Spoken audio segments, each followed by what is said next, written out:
Hello, good morning, good afternoon, and good night to everybody around the world.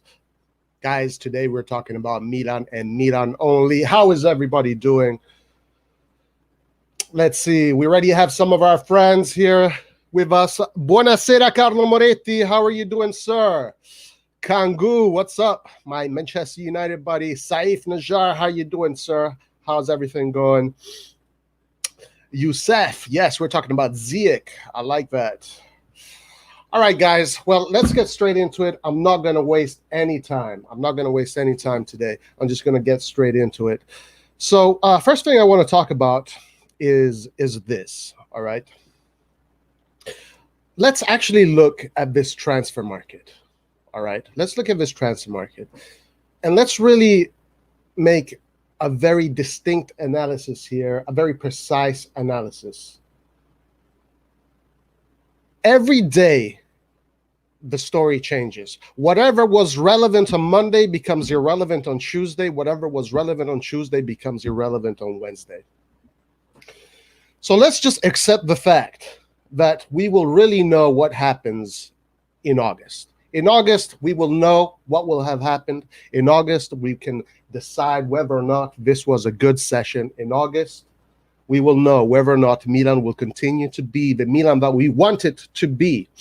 So having said that, let's talk a little bit about some things that I want you guys to expect. Guys, tomorrow I'm going to be putting out a video of the player ratings for the season. So look out for that. That's coming out tomorrow.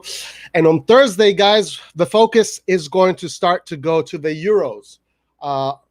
I have our friend Kangu actually suggested this prediction game that UEFA.com has. So I did it. I did a video of it, and I'm going to put that out on Thursday. It's going to be put out, and you know, the Euros is going to be the main topic for the upcoming weeks. But this is what I have discovered. All right, that I can't do just the regular prediction, because it just didn't make any sense. So I kind of changed it up. It's a little bit of a surprise. It's not the usual prediction that you're going to see on other channels or whatever. I had to change it up because of some reasons that just didn't make it fair, maybe, or real. So watch out for that, guys. And we're definitely going to do a watch along for Italy, Turkey, the opening game for the Euros. We're all excited about the Euros, guys. It's going to be a great tournament. And also, before getting into the Euros and getting into the stream today, another few things. First of all, congratulations to the USA for winning the Nations Cup here in America. Very exciting game. A very heartfelt battle. It was a pure derby. Very good game. I hope if any of you guys saw it, I'm sure you enjoyed a good game. Mexico had a great game. That was really a toss-up, a coin toss-up. Anyone could have won, but congratulations definitely goes to the USA for winning that. Another thing, guys, we do have Lyrt coming in a few minutes. Ari is going to also be coming in today. And then, guys, at the end, after I go through all the reports of the day, we are, as always, opening up the lines. And Jansil Di Mello, thank you for reminding me. U21 Germany also won the U21 Germany also won, which I got to say says something about the future.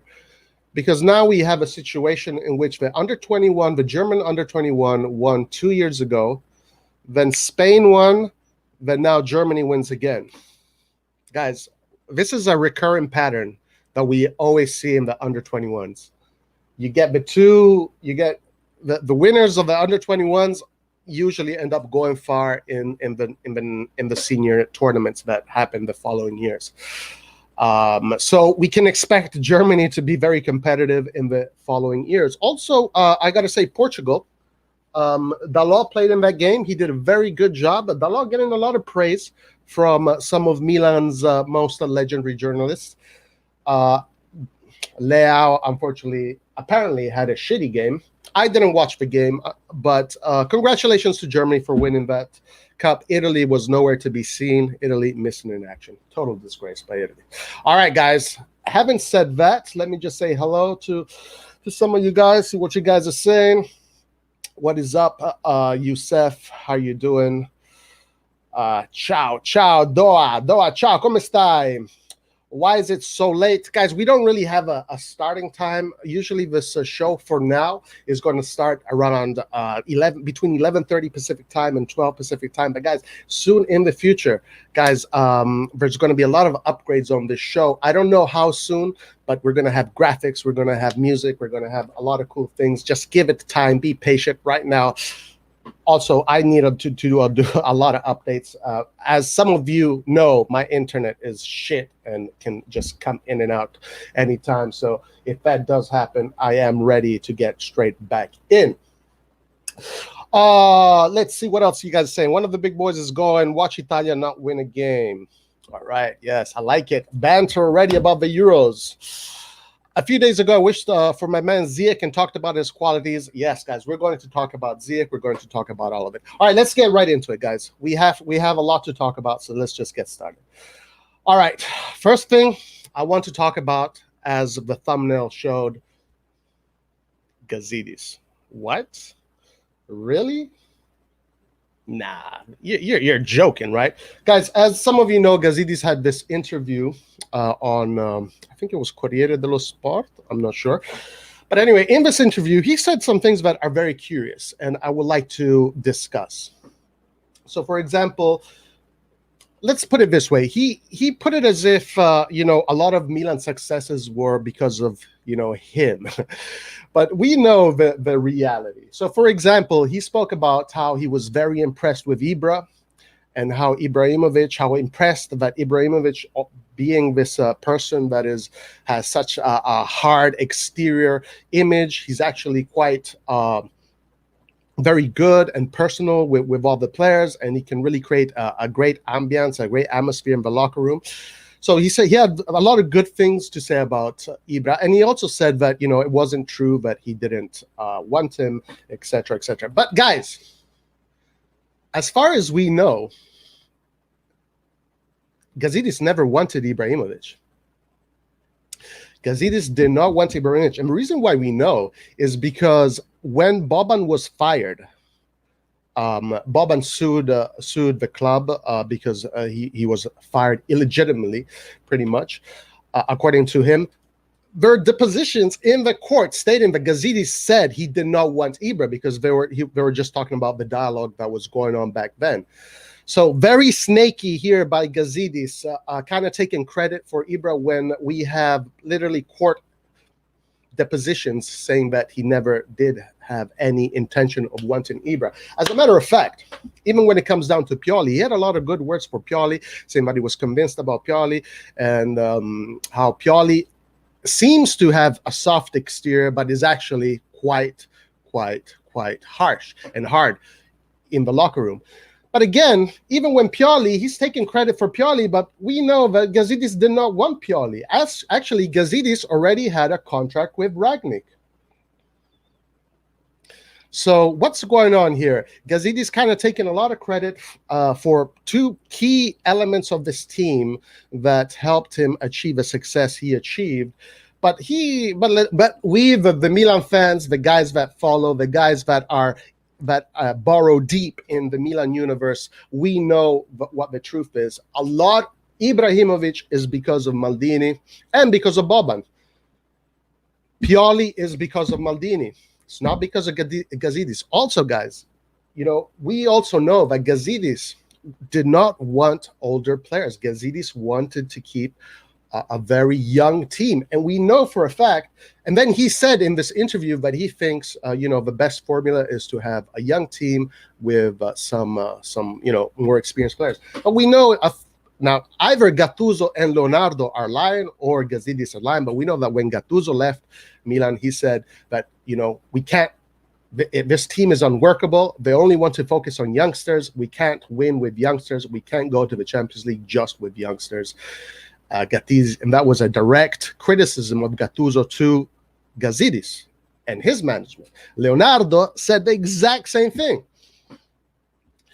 So, in conclusion, Gazidis kind of took a lot of credit for Milan's success, but we know the truth. We know where Gazidis wanted to take Milan and where Milan was actually taken instead. So, but having said that, Gazidis is Gazidis. He was also involved in the Super League, and then he kind of is quiet. And now he's also talking. Yes, he's a kind of snaky guy. He's a kind of a snaky guy.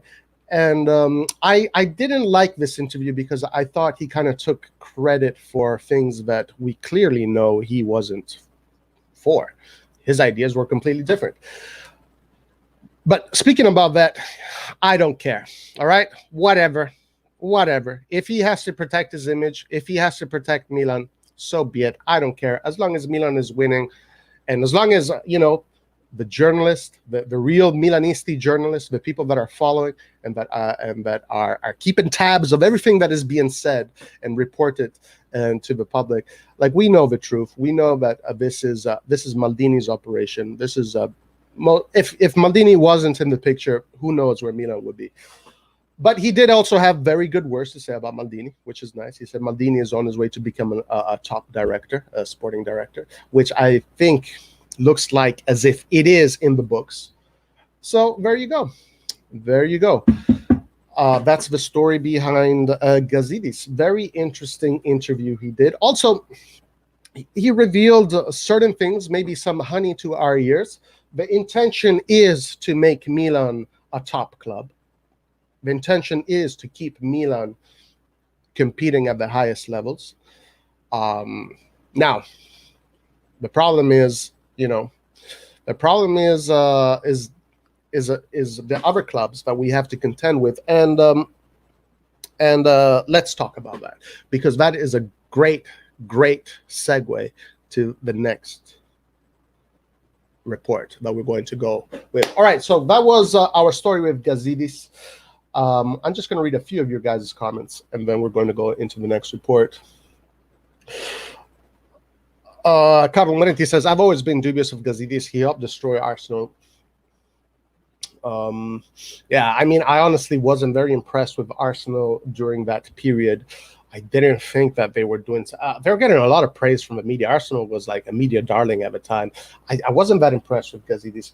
But, guys, at the end of the day, we have to hope that he, at least let's give Gazidis credit for saying, okay, Maldini, you were right. Let's go your way. Let's do it your way.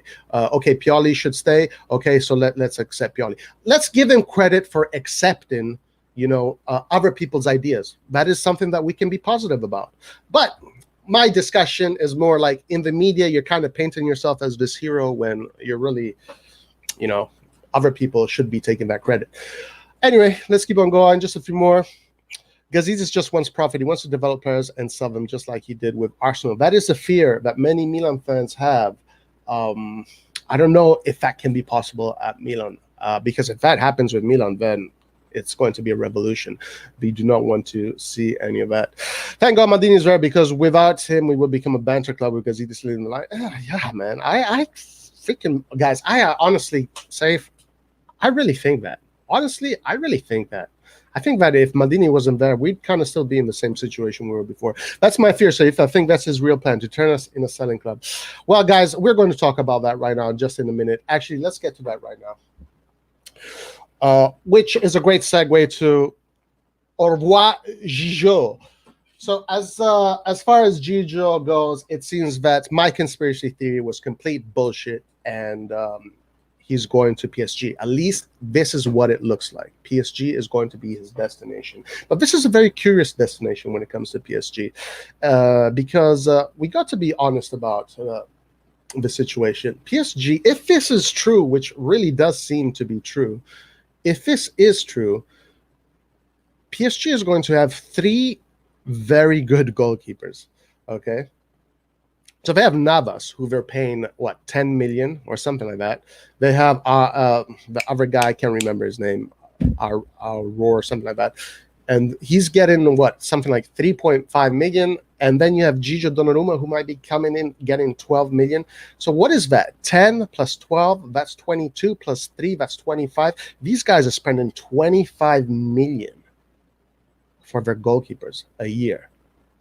Guys, this is insanity. This is insanity. And maybe this is why they don't really need to, they weren't interested in joining the Super League, because they don't need to join the Super League. They are the Super League. Areola, thank you, Gensil Domingo. Areola, right.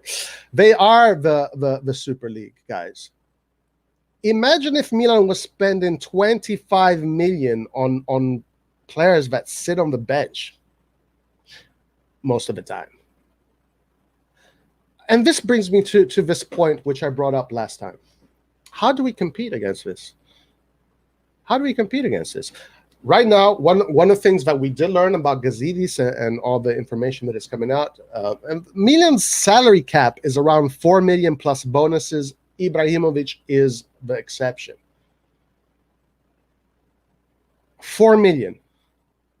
That's a quarter. No, that's a third of what Donnarumma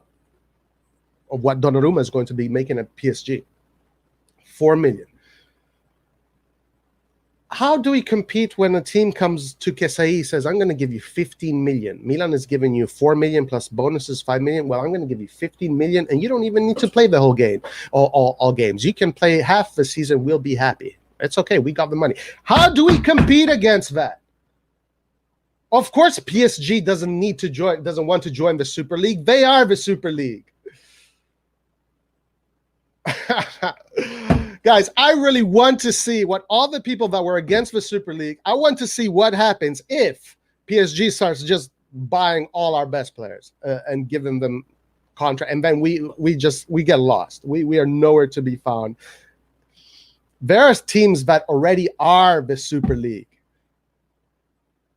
Anyway, let's see what happens. Let's see what happens. This is just rumors. Well, these are not rumors. These are actual numbers that we're crunching together.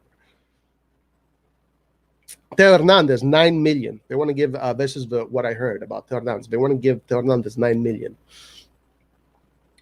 How do we compete against that, guys? You can't. You don't. You don't compete against that. You just have to hope that the player is making his decisions with his heart rather than his wallet. That's what you have to hope for.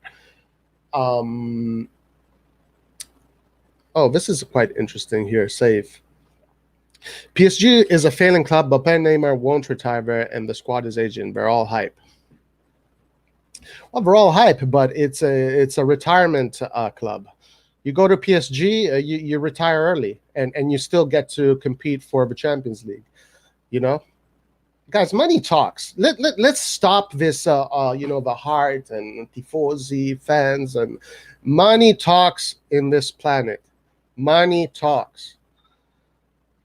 Again, I do not want to panic anybody. I do not want to give anybody any panic. I have a lot of faith that Milan is going to retain all their players, because at the end of the day, there's also the technical aspect, and players do think about that. So I honestly do believe that Milan is going to retain their key players, and Milan is going to become super competitive, and Milan is going to achieve the successes that are going to help it become one of those kind of clubs. Remember, right now, because of how the rules and the regulations are, the only way you can become a top financial club is either you have a super crazy billionaire that wants to invest in the team, but also winning. If you win, the money comes in, the sponsors come in, the fans come in, the TV, everything. So Milan has to win. We have to win. We have to win. All right, guys. So as far as Gigio goes, then, the other problem with Gigio Donnarumma, I've heard, first of all, this is not official, right? It seems as if it's official, but it is not official just yet. One of the ideas that I heard is that Gigio might be going on loan. Crazy situation with Gigio Donnarumma. Whatever. As the thumbnail says, au revoir, Gigio. See you in a distant future. But good luck for the Euros. All right. So we can move on to our next report. In the meantime, let's see what you guys have got to say about this. PSG just for Juve or France that get on high domestic titles. Soon they're becoming the Juve of Europe. Donnarumma doesn't deserve to be called Gigio anymore. Guys, I'm still a fan of Italy. Gigio is the goalkeeper of Italy, so for me, he is the most important goalkeeper in the world right now. I will support him till death. They can lure this generational young players very easily due to money. Yeah, the Gen Z, that's the reality of the matter. Sorry, Roy, I know you work for PSG. What did you write?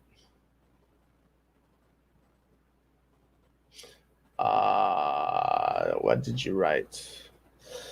PSG, a club formed in the 70s, no solar history, will win nothing. Harlem Globetrotters, or Calha, Circus Act. No, okay, so as far as my relationship with PSG is, I honestly have a lot of respect for that club because I've seen how I've worked their curriculum. I've seen the curriculum. I think that it is the right way of teaching kids and young soccer players how to play football. I have a lot of respect for how they conduct their business. I honestly don't have anything negative to say about PSG. This is not a criticism to PSG, guys. I'm not criticizing PSG. Remember, I always said, if you have the assets to spend and to make a super team, then do it. I'm not against that. That's why I'm really not against the Super League. If you have the assets, go for it. I don't want PSG to be restricted. The problem is that, we kind of get left behind. That is not very nice, but whatever. It is what it is. All right, guys. Well, there it goes. Au revoir, Gigio. And let's go into the next segment, which is a segment that last week was completely different. Last week, this title was the complete opposite, but this is why I said in the beginning, whatever happens on Monday is irrelevant on Tuesday. Whatever happens on Tuesday becomes irrelevant on Wednesday. So here we go. Calha, Renewal, and then we'll touch in Kessie and Calabria. So, Calhanoglu seems to be renewing with AC Milan. At least these are the reports. Again, this is not official. This is not confirmed, but it seems that this is the direction in which this operation is going. Now, let's kind of analyze this. Calhanoglu, Milan are offering Calhanoglu the pretty much what they consider is their cap salary, which is 4 million plus bonuses. Remember, the exception is Ibra. For now, that is what they're saying, but I don't know if that is true. So Calhanoglu has this offer from Qatar. It's either wallet or you want to keep on playing in football that is going to allow you to keep on playing with the national team. You have to really think about it. Calhanoglu obviously seems to be extraordinarily patriotic to his national team. He loves his national team, and I don't think he wants to do anything to jeopardize his national team. I think that is true. So the Qatar option is basically early retirement from early retirement, because we've seen that when players go outside of Europe, they tend to not be central parts of their national teams anymore. I don't know if that would apply to Turkey, but it definitely applies to teams like Italy, to other teams that definitely happens. Now, let's look at his situation. So Milan gave him a deadline. The reason why Milan gave him a deadline, because Milan needs to get someone. They can't lose the DePaul opportunity. So they definitely need to have an answer right away. I think Calhanoglu's best option at this point is to renew, because it's just the logical thing to do, right? You can have a really shitty Euro and then not get the offers you want. And also you're going to be playing the Euros with a lot of, are you going to be serene? Are you going to be happy? I think, this is another thing I heard, that which I thought definitely makes sense, and I want to share with you. Like, if Calhanoglu already has a contract before Friday and already knows what he's going to do, that's probably going to allow him to play the Euro, with more security, basically, less worries, less weight off of his shoulder. Now, the Milan choice seems that is what he's going to do. I personally am for it. Because, guys, I know a lot of you guys here don't like Calhanoglu. A lot of you guys want to see this player gone. I think Calhanoglu is a great player. I think he's a fantastic player, actually. And I don't think we should let go of Calhanoglu. I'm totally against the move of letting go of Calhanoglu. So if he does renew, I'm all in. And I'm sure if he does renew and if he does play with Milan, he is going to definitely convince everybody that they were wrong about him next year in the Champions League. And which also brings me to Kessie and Calabria. Now, Kessie, we know Kessie has this offer from PSG. PSG want Kessie. Of course, PSG want Kessie because Leonardo knows Milan. Leonardo knows exactly which players are the players in Milan that are going to explode, the players that are the most valuable players technically and in general. So, of course, we know PSG is obviously on Kessie. Kessie right now has a contract of, I think, 2.2 million, and he is getting, they're trying to get him up to 3 million, I think, or something. But Kessie wants the top. He wants the 4+ bonuses. I don't know why Milan is waiting on this. They should just give him the 4+ bonuses, because if Hakan is getting that 4+ bonuses, then why the hell wouldn't Kessie? So I hope they get this done fast and we don't get in a situation where trying to renew Kessie's contract becomes a freaking nightmare. So let's hope that does not happen. Calabria, also player 2 million contract. It looks like Calabria is going to renew. They're just going up. They're just negotiating, the years, but obviously Calabria is going to renew. So also, Calabria is the kind of player that doesn't have much market. I don't think big teams are looking for Calabria. Calabria is our little secret, and we'll keep it that way. All right, so that's what you got for the renewal so far, the important renewals. Totti Brotta says, I'm for Qatar, and Qataris here weren't happy for Hakan move. Everyone was ecstatic about Benatia from Serie A, but not Hakan. Interesting. Interesting. Very interesting. One positive is Man City and PSG has world-class academy, but they rarely give them a chance. Yeah. Roy, football belongs to the masses, not by a group of elites who think they can do what they want with it. But Necklord, football already belongs to a group of elites that do what they want with it. Those elites are called UEFA and FIFA. Laert is here. What is going on? How are you doing, sir? What's up, man? All good. I don't know. Hey, what's up, my man? Yeah, a bit tired, but going. Nice. Getting there. Nice. What time is it in London? It's 8:20. 8:20. Okay, it's pretty early. We got time. You have time to give us your opinions. So we were just talking about, what were we talking about? We were talking about PSG and how they have such an incredible amount of funds that it doesn't.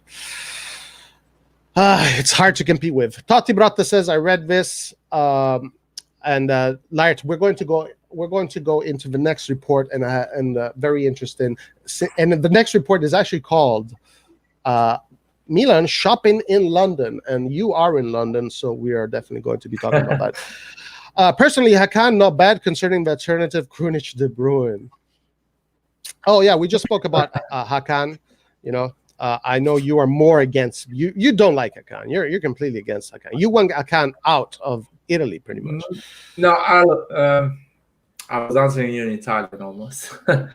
So in an ideal world, Hakan should play for AC Milan. In an ideal world, if we had a decent budget, not even a big budget, a decent budget. You mean in Ancelotti's one?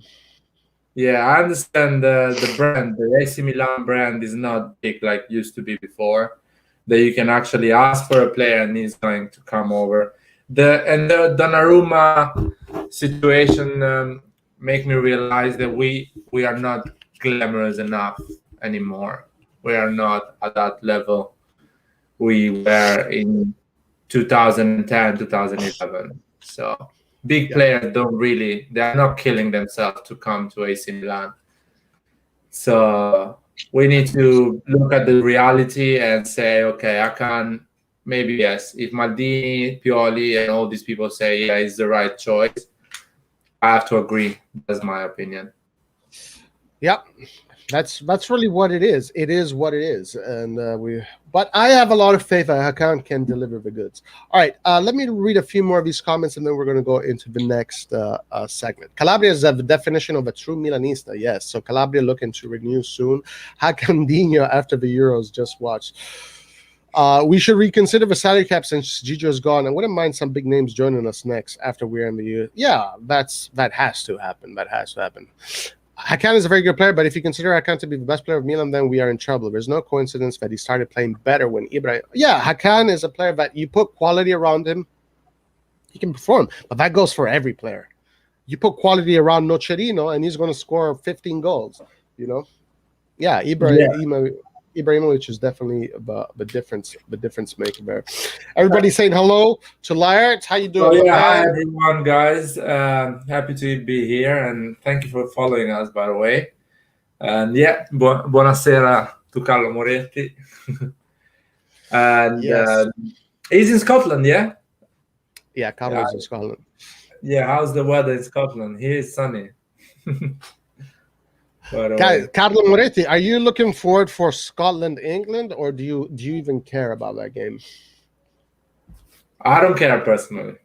I'm like, I think Scottish and English people they compete a lot on who drinks more, probably than actually football or stuff like that. But yeah. All right, let's move on to the next report of the day, which is Milan is shopping in London. So, of course, you know, we have the Tomori story. Tomori is pretty much a done deal. All we're looking for to now at this point is the confirmation. That's it. But Tomori is a done deal. Maybe we'll see that in the upcoming days. We'll see something official. But the other names that are being pushed around, one is Giroud. Now, according to journalists that I call them 80%ers, 90, 85, 87%ers, journalists that I see get 87, 85% of the shit they say right. They're saying that the situation with Giroud is still the same. Nothing has changed. Giroud there's still an intention to bring Giroud to Milan on a free, pretty much. And maybe this can be an operation that is conducted via this trifecta of players.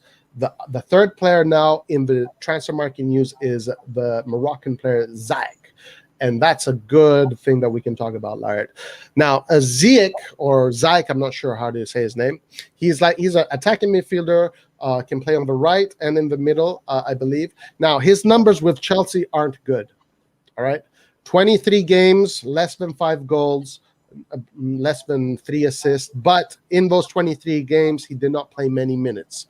All right, so I think the total of minutes is 9 games. This is a player that Chelsea pretty much has put aside and wants to get rid of. But his numbers in Morocco are very good. His numbers in the national team are very good. His goal rate is pretty much 50%. And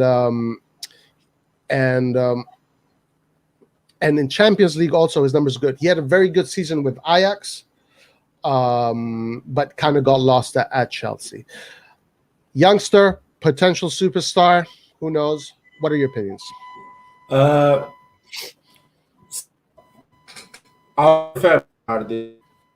After you make me notice the numbers Berardi has put on these 5 years in Serie A or 7 years in Serie A, Berardi has done a lot of goals and a lot of assists in Serie A. So I still would prefer Berardi than Ziyech. And Ziyech is quite similar like Berardi as a type of player, even in terms of talent. But Berardi finds the goal more often and is already adapted to the Serie A. but Berardi is expensive, and you have to pay for Berardi. Yeah. Ziyech is more like you get it on loan, and if you like it, if he's performing, if he's adapting, you kind of pay for him. Right. And Ziyech is the same age of Berardi, or maybe 1 year older. Really? He has international experience. Okay. He's played in Champions League. He's played in more than 3 different leagues, probably. I think he's playing in the Dutch league, in Premier League, and if I'm not wrong, probably in France, but I'm not sure about that. And he's better than Castillo, so he's an improvement anyway. So if he comes, it's still an improvement. If you put him instead of Casti, if you put him instead of Akan in the middle or on the left side as a normal wing, it's still an improvement. So I'm pretty happy if he comes on loan, because his season in Premier League I don't think it was his fault, completely his fault, the fact that he didn't perform. I think the old Chelsea for half season was a bit lost. They didn't know what to do in the pitch. And when Tuchel came over, he kind of played without wings. He played just with Mason Mount and the 2 strikers, which is Timo Werner and sometimes how it's called, Kai Havertz. So it was a completely different. So he kind of was outside the pitch for that, because the tactical reasons they couldn't put him in the right position. And yeah, Tuchel played basically like Conte with a 3-5-2 basically. So that's why he wasn't playing a lot. I think it's a good improvement, but Berardi is better, definitely better in my opinion. Right. Now, as far as I know, I haven't really seen this player, so I can't really give you a super definition whether or not this is the right player for Milan. Honestly, if it's a player that Maldini and co think is the right guy, then I think that they know what they're doing. So if he does come, it seems as if that is the solution for the right wing. Of course, I know Berardi really well. I think Berardi would be the perfect player. Berardi, a player that has incredible numbers for a right winger, just super numbers for a right winger. The only difference is maybe Berardi doesn't have much European experience, but Berardi in a team like Milan, you put him in Europe, the guy is going to destroy. Yes, Berardi 40 million, Ziyech on loan with the option to buy. Milan right now is in a crunch when it comes to money, so we'll see what happens in August, whether it's one or the other. I don't know. And there are other names also too. This is the name of the day that came out. We've been seeing a lot of names just come out every single day, and then these names kind of disappear, then they come back, then they kind of disappear. And if you look at the news of other teams, for example, it's the same thing. You know, some of our players being linked with teams that we don't even know that they're being linked to. The transfer market is very volatile. It's very volatile. It's one day it's something, the other day it's something else. Now, again, so I see a lot of love for Ziyech in the comment section. I can't give you a proper answer regarding Ziyech, whether or not he is the right solution. But again, now the negative thing is that why Chelsea wants to get rid of him. Why does Chelsea want to get rid of Ziyech, a player that is? I just want to explain a bit what I think. Ziyech and Berardi are similar players, same talent, same type of game, but I would choose Berardi for the simple reason that Berardi in the last 5 years has done between 10 and 15 goals every season, and he's done at least between 7 and 12 assists this season. So he's a guy that knows how to perform in Serie A. He knows when he's going to play against Cagliari, what he's looking for, and what type of game he's going to see. So that's why I'm assuming Berardi can perform better than Ziyech. But I'm not saying Ziyech or Berardi is better. I'm just saying that Berardi is ready for the Serie A. Minute number 1 is going to be ready and he's going to perform. Ziyech, you never know. He can do it. He can be incredible for the minute number 1, or he can. It takes maybe 3 months to adapt. It's not easy. Serie A is different. That's it. That's what I'm saying. Right. And also and here it says Ziyech reminds me of about Adel Taarabt. So that tells me that this player is very, very flashy. He has a lot of skills. Is that how he plays? He's a very skillful player. Now, guys, don't be too those skills, those flashy skills that's not football, guys. Football is something else. Those flashy skills are things that you can do that are maybe sometimes they can work, but sometimes when you do those flashy skills, all that is happening is that the rest of the team is positioning itself in their positions. But again, I do not know this player, so I'm not gonna say anything about him. I do think that if Maldini thinks he's the right player, then I completely believe that he is the right player. So I'm not going to even compare them between Ziyech and Berardi. I don't know. I know Berardi. I don't know Ziyech. So that's where I stand as far as this goes. But anyway, you guys know Ziyech really well, so I'm curious to see what you guys say. Ziyech doesn't suit English football where they only care about sprinting, whereas he would thrive in Italy because Serie A is more technical. Okay. All right. So he's a player that maybe likes to slow down. If he's a player that likes to slow down and kind of just, manipulate the tempo of the game, then yes, he'd be a good fit for Italy for sure. Ziyech is world class and a team carrier. All right. Very good. And again, his national team I always look at the national team because national team football is very difficult because it's really all heart. It tells me how much heart you have and how much you're willing to fight. His numbers in the national team are really good. 50% goal rate is really good. Ziyech was at Ajax. Yes, he was. He was part of that Ajax team that beat Juventus, apparently. Berardi is better than Ziyech, so Saif does not believe so. Can you guys talk about Milan's proposed stadium plans and what that could potentially mean for us in terms of money? Lair, do you know anything about that?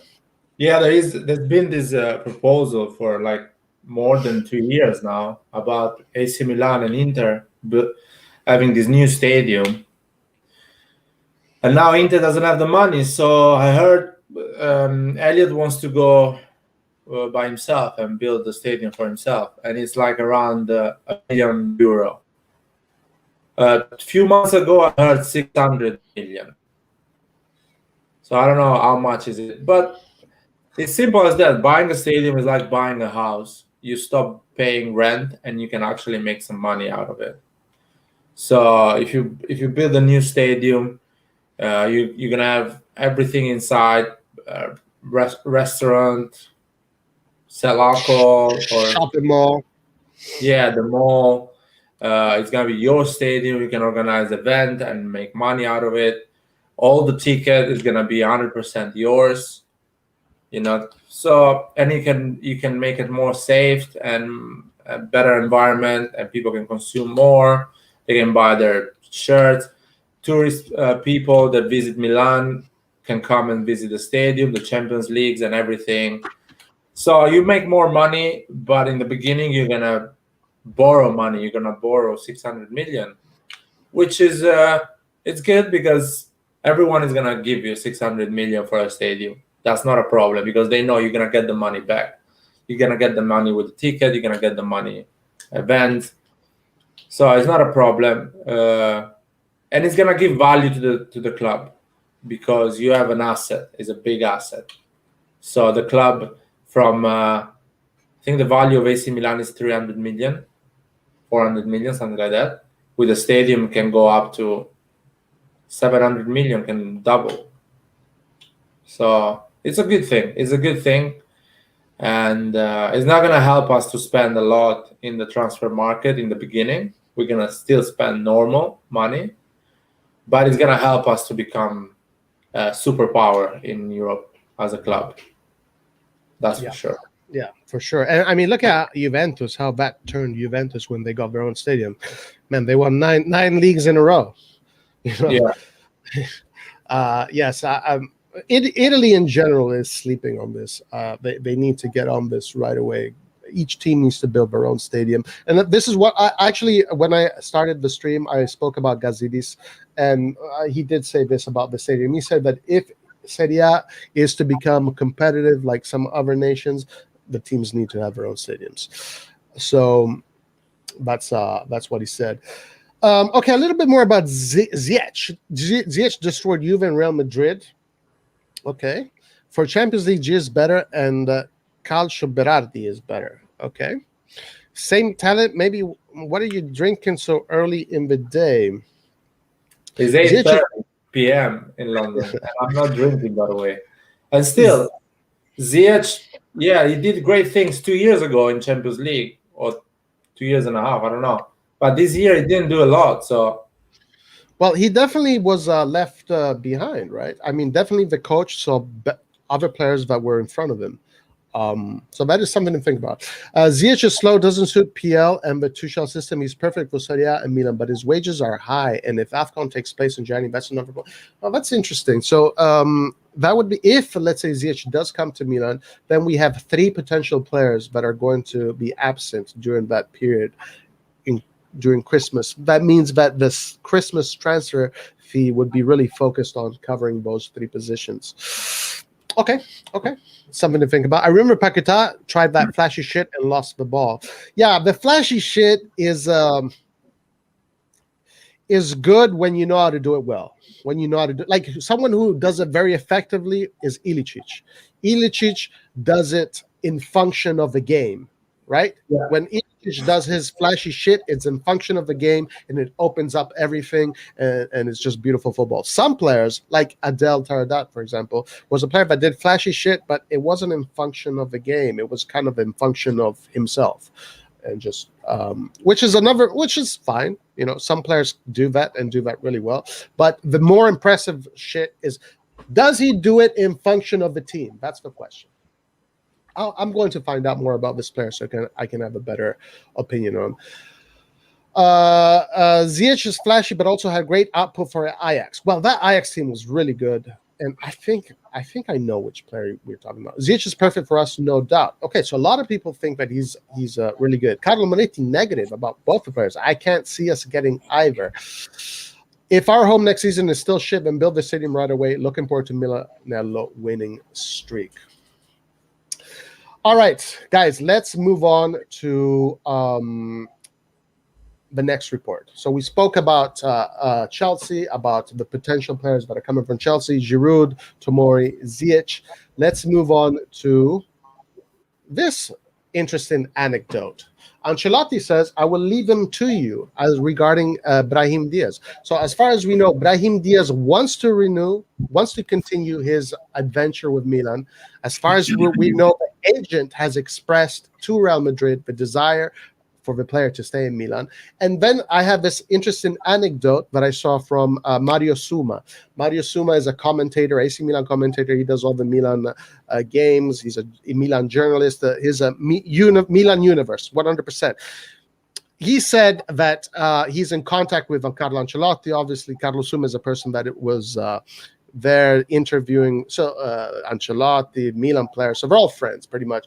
And obviously, this is not breaking news. This is just a little anecdote. Carlo Suma was going back and forth with Ancelotti on text message, and Mario Suma asked Carlo Ancelotti about Diaz, and Ancelotti replied to Mario Suma, "Don't worry, I will leave him to you guys. He's yours." So quite interesting little anecdote there. But it does look like Diaz is going to stay with Milan, and that is great news. What do you think, Larry? No, it's a great news. Yeah, I think Diaz can potentially be a top player, in my opinion. He just needs to be healthy, not major injuries, because he's that age that if he gets a major injury, it's finished. So if he stays healthy, I think he's gonna become a top player. He reminds me a lot, as I say. The way he runs like Wesley Sneijder, but Coutinho as well when he was young. He was weak and small. David Silva from Chelsea, from Man City is a similar player. He's really good. He knows what he's doing in the pitch and is really young, so he has a lot of improvement to do. And Pioli likes him, so Maldini likes him, and he really wants to stay to AC Milan, which is always good. That's what I was saying the other time. I love when a player wants to stay to AC Milan. He really likes the environment. So that's the type of player we need, especially for the next 2 or 3 years when it's going to be tough and we need to fight a lot. Yeah.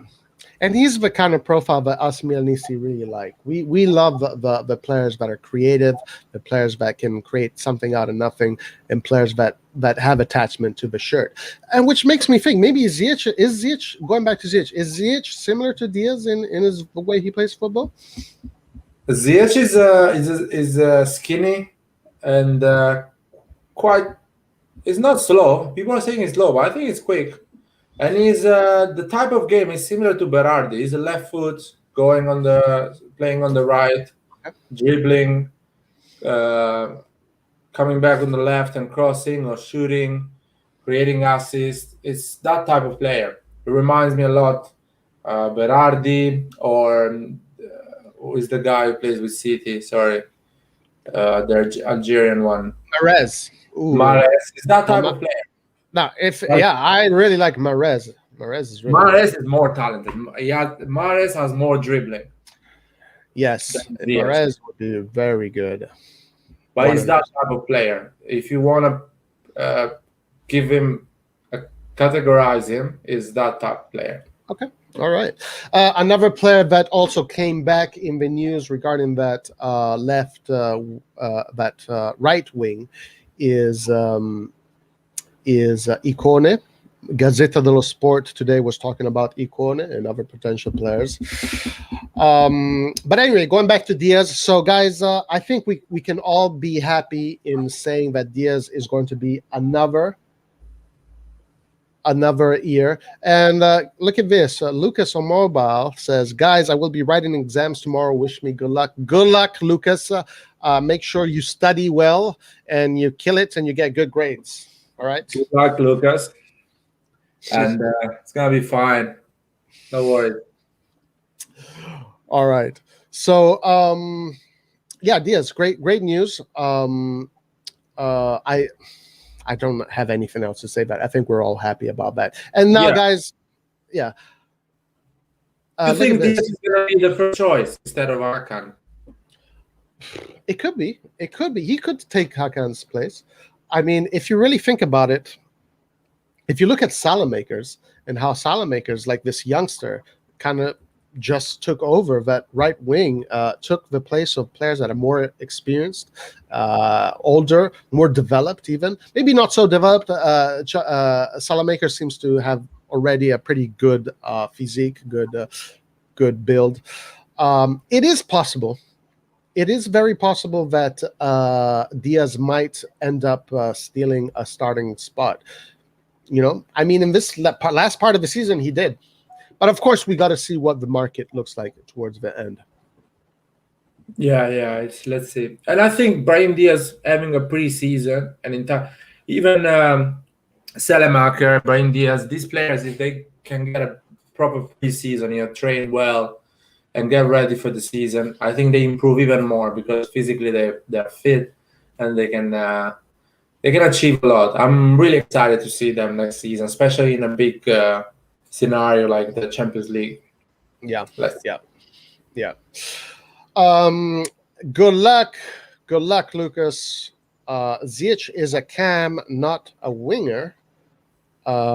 Apparently, Man City have given the green light for Mahrez sale. We should spend big on him. Come on, spend big on one player. The problem with getting these players from Man City, these players that are already of a certain age, is that you have to convince them to really drop their wages.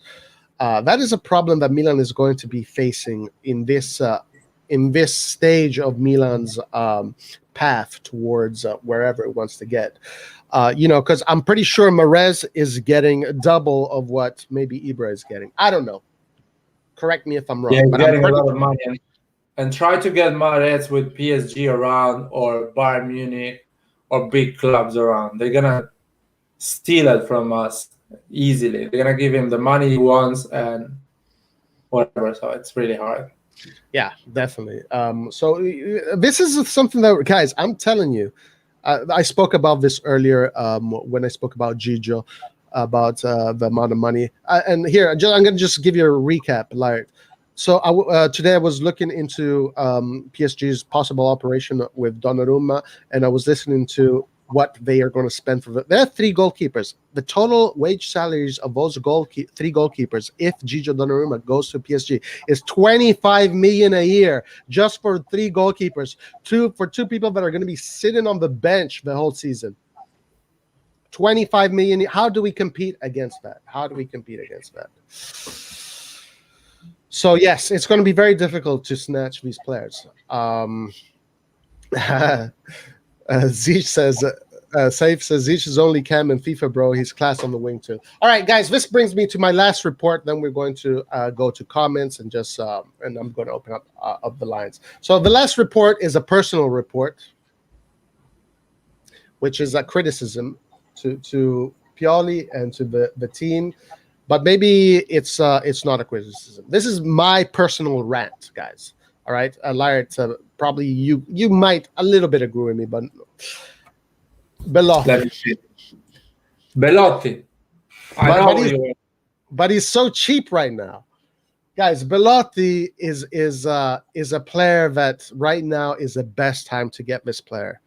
I don't know why Milan is sleeping on this player. Mourinho wants this player. It looks like he's going to Roma. This is a cheap striker that is in the peak of his years as far as physique, 27, 28, 29, 30. What are we doing? What are we doing here, guys? I am so disappointed in how this operation is going forward and how freaking Pioli wants his strikers to be. Like, guys, this is the guy we got to take right now. This is the window. Right now is the best opportunity to snatch this player. And Milan is sleeping on this, and I'm not happy about this. Now, let's see. In August, anything can happen. Remember, guys, August is when we're going to really know. Because everything we're hearing today might all be bullshit, all right? And then in August, we get Dybala. We get this guy. This guy leaves. It's always crazy in August. I wanna say something about Bellotti. You say it's cheap, no? Yeah. But it's not cheaper than Giroud. Giroud is for free. That's the problem. But Bellotti, yes, okay, true. But Bellotti is 27. Bellotti has 8 years. Still 8 years that he can give you at top level. Giroud is a player that barely plays. He barely plays. Right.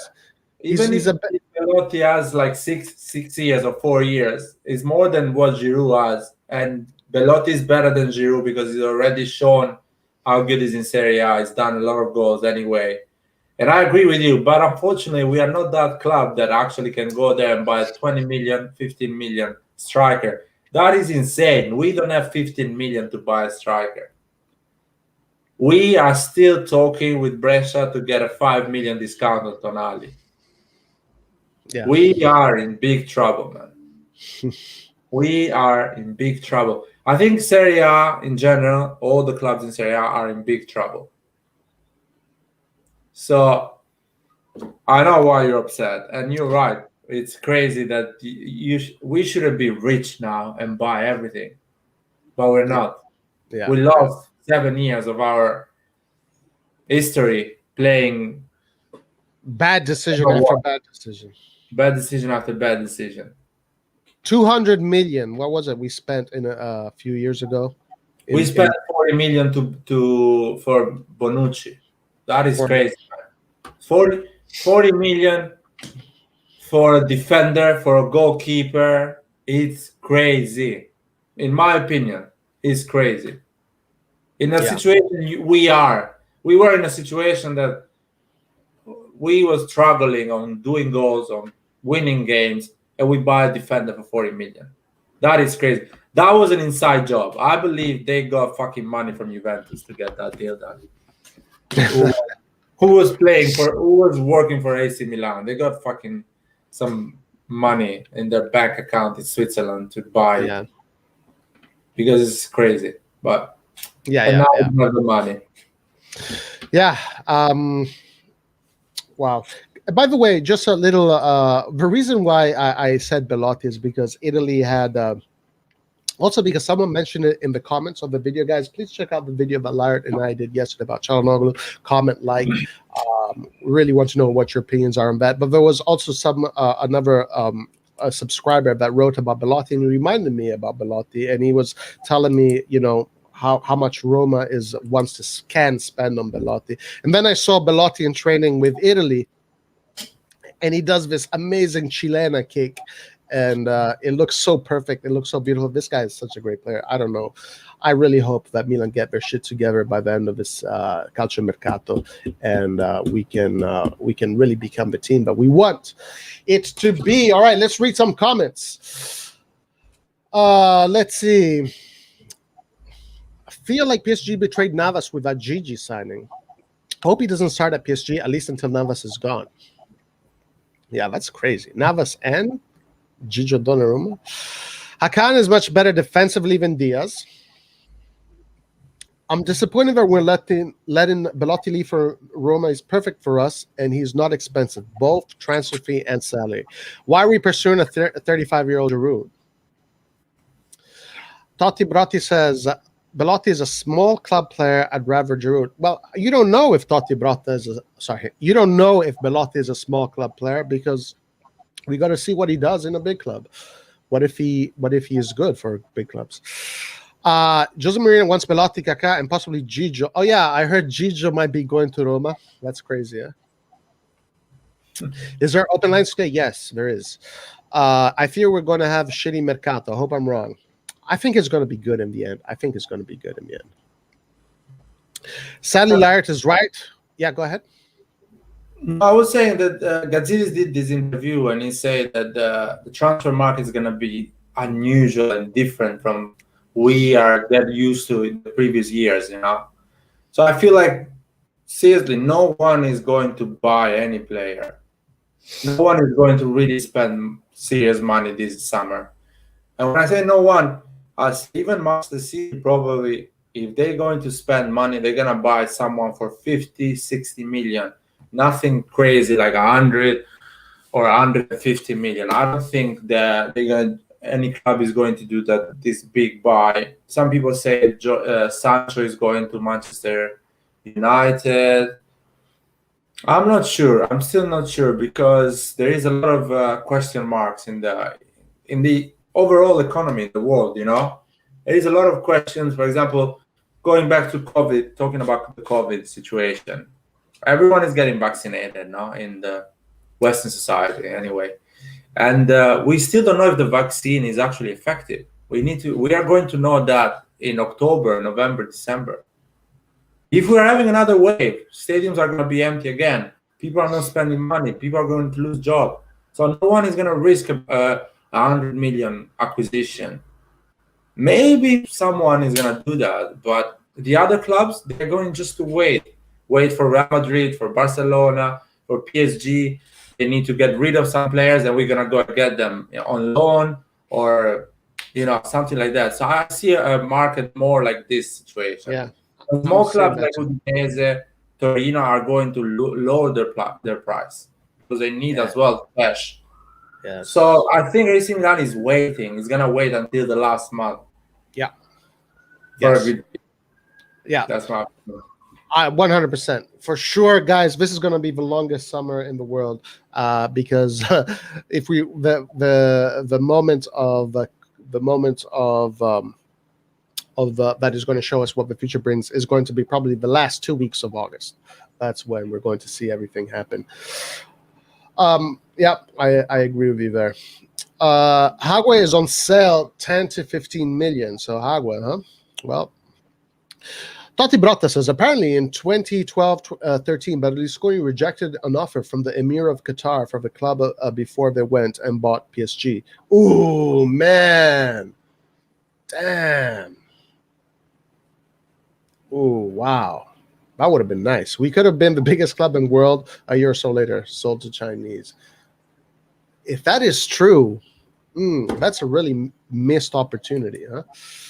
Did you know about this? I don't think it's. I remember when they bought PSG, everyone was asking why you bought PSG, why you didn't buy a big club, And they explained for the simple reason that PSG is in Paris, which is one of the biggest cities in Europe, and because PSG they only were like less than 200 million when they bought it. was like 200 million, the value of the club. Mm. I remember I read the book of Ancelotti when he went to train PSG, and he said PSG didn't have a decent training facility at that time, and they didn't have a chef to do the diet for the player and everything like that. They were building everything from scratch. They were really behind. Wow. And the club was really cheap. They bought it really cheap. I don't think that these guys were planning to buy a 1 billion euro club like AC Milan was without a stadium, because I think PSG owns their own stadium. I don't know. I think so. But yeah. All right. Well, let's open up the lines for the last hour, and let's see what our friends have got to say about everything that is going on around the Milan world. So, Laird, I opened the stream talking about Gazidis, and in that interview, he took a lot of credit for things he did not do, for decisions he did not make. When it came to Pioli, when it came to Ibra. Oh, Maldini. I really believe in Maldini. He's one of the best sport directors. Right. But the truth is that he said to Maldini, if Pioli doesn't work, you're going to get fired. You're going to be the next after Boban. Oh, really? He said that? I didn't know that. And Boban resigned, and he left because Gazidis already chose Ragnick. How's it called, the guy? Yeah, he had a pre-contract. Boban was like, how dare you choose someone without telling us? We are the guys that actually, or at least you have to talk with us. We have ideas. We play this game forever, and we know the league, we know everything, we know the players, and you go and choose which guy is going to run the club without telling us. So Boban resigned, or I think they fired him, I don't remember. Yeah, he was fired. And Boban actually won the because the lawsuit. Yeah, the lawsuit. So Gazidis is saying a lot of, I'm not saying BS, but no, he is. He's saying BS. He's selling himself to the media, to the international media, probably. Yeah. He's being his own promo PR company. Well, guys, we have our first guest. It is Mr. Saif. How you doing, my friend? How's it going? I'm pretty fine. How are you guys doing? Excellent. Get it off your chest, Saif. Get it off your chest. First of all, I just want to say good luck to Lucas, who's doing his exams. I didn't see that on the chat. We're giving too much attention to Lucas now. Yeah, I know how it feels because I'm doing exams as well. So good luck to him. First of all, I'm gonna start off with Gazidis. I never trusted the guy. I remember how he was in Arsenal, how every Arsenal fan loved him at first, but then he sold them a dream. Everyone hated him after, and they all called for his head, and they were celebrating when he was gone. The thing about this guy, I understand that he's a marketing genius. He does well in the financial part of the sport, of the team. But when he comes and tries to stick his nose into business that doesn't involve him, about players, about saying, yo, I wanted Ibrahimovic, yo, I wanted. Let's not forget that this guy was almost ready to rip everything apart and start with young players just because he wants to sell them in the future and generate a profit for himself and the owners of the club. Let's get that right. In my opinion, he's not even a marketing genius, because I remember at that time Maldini was pushing to buy Ibra, to get Ibra in the squad, and he was saying, oh, he's too old, he doesn't get in our plans as a profile. But when Ibra came, our marketing campaign went so up, everyone started talking about AC Milan on social media, internationally. We kind of are again in the map, because everyone is talking about AC Milan because Ibra was scoring at 4 years old, and we managed to go to the Champions League, and our social media went from 6 million to 10 million with Ibra, because Ibra has 40 million followers on social media. Actually, even more if you count all Twitter, Instagram, and Facebook. So the old dude, 38 years old, brought more marketing than actually Gazidis to AC Milan. Yeah, exactly. And just the way that his dispute with Boban and how he disrespected Boban and how Boban left the club. I thought it was really harsh. It tarnished the legacy of Boban. Many people saw him and they were like, "Yo, how is he suing Milan? He's a Milan legend." Well, he has every right to, because of the way he was kicked out of the club because of some comments that he said. And I don't think anybody is against Boban. Everybody is with Boban in this dispute. And guys, before we go on further, guys, we have another guest joining us. We have Skillard, aka Husney. What is going on, my friend? How's everything going? Good. How you guys doing? Excellent. Hi, Husney. How are you? Good. How are you doing? Nice. All right. So we're talking about Boban. Saif, you were saying something. Go ahead. Yeah, just the point about Boban and how much the Milan and how he even left the borders, the board of UEFA, and how he was a very important part of there. He did that all just to rejoin Milan, the team that he absolutely loved. And the way that they treated him, they kicked him out. How Gazidis had all the power to do that. It was very disrespectful, and I hated that a lot. It kind of got a bad taste in my mouth when it comes to Gazidis. And let's not forget, this is the same guy that told Arsenal fans in 2008, I think, that they're going to compete with Bayern Munich when they change the stadium, and how they're going to dominate England. And look at them now. They're like 10th in the Premier League. Seriously. Yeah. for sure. Skillard, how's it going, my man? Things are good. How you guys doing? Excellent. I just have something to add. Yeah, go ahead. Say, I think one of the things that is really not really visible to the fans is that there's a lot of politics going behind. I just recall one interview. I think it was Thomas Tuchel when just before he joined Chelsea. He did say one of the reasons why he left PSG was because of this. There was a lot of internal things going on, and I'm sure Gazidis, him being, I don't know, is he CEO or chairman or whatever he is, I'm sure he doesn't want anyone talking back to him. It's just like a management thing. And at the end of the day, whatever credit Gazidis, I think he claims, he probably only saw it from a dollar value. How many jerseys is Ibra going to sell? That's about it. He probably has no care about how the team performs. Yeah. I probably, because seeing the background of Gazidis, basically, he's not a football guy. He's never. I mean, he's been working for the MLS in the 90s, I think, for the league, the MLS in the United States, launching the league in the 90s.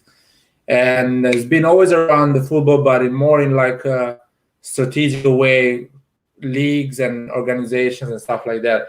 So he's not a football person, so he doesn't know that actually football, you make money with performance and with great football and winning games and winning competitions. It's not like buying youngster and selling them. It's not going to happen in a Serie A, in La Liga, or in Premier League. Ajax can do that in a small league like the Eredivisie, because it's a small league, so you can win with youngster. The local supporters, are going to be happy because you're winning the domestic league, and you can sell the big players. But in a big league, in a big country like Italy, it doesn't work like this. If you want to do that business, you buy Fiorentina, you buy Udinese, you buy Atalanta. Right.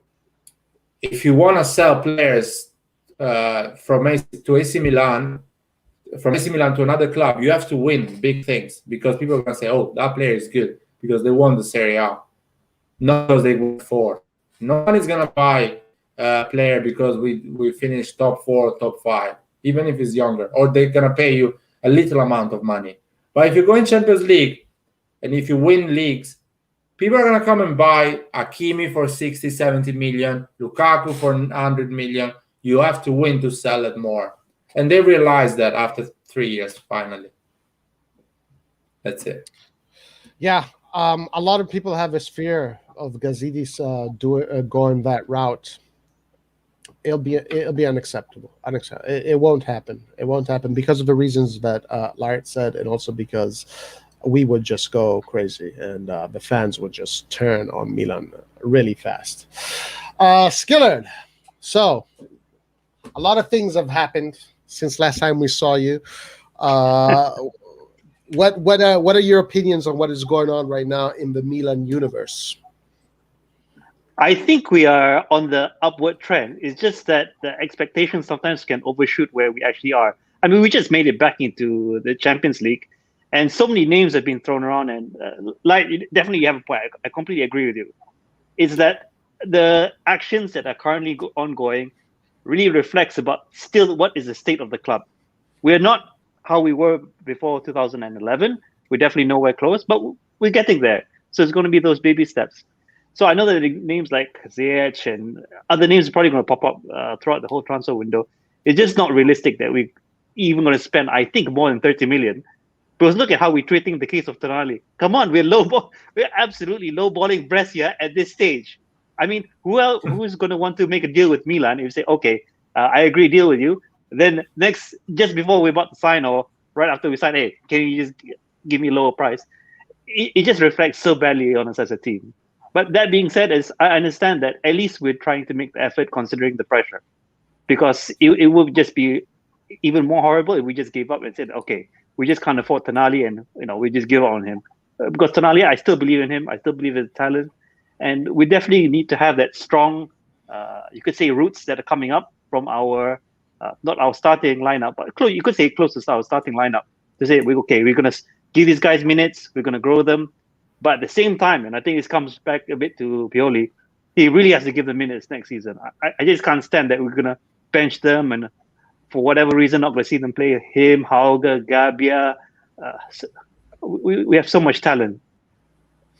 Yeah, and look, Tonali is 20 years old, so obviously time is going to be a factor in him. He needs to develop.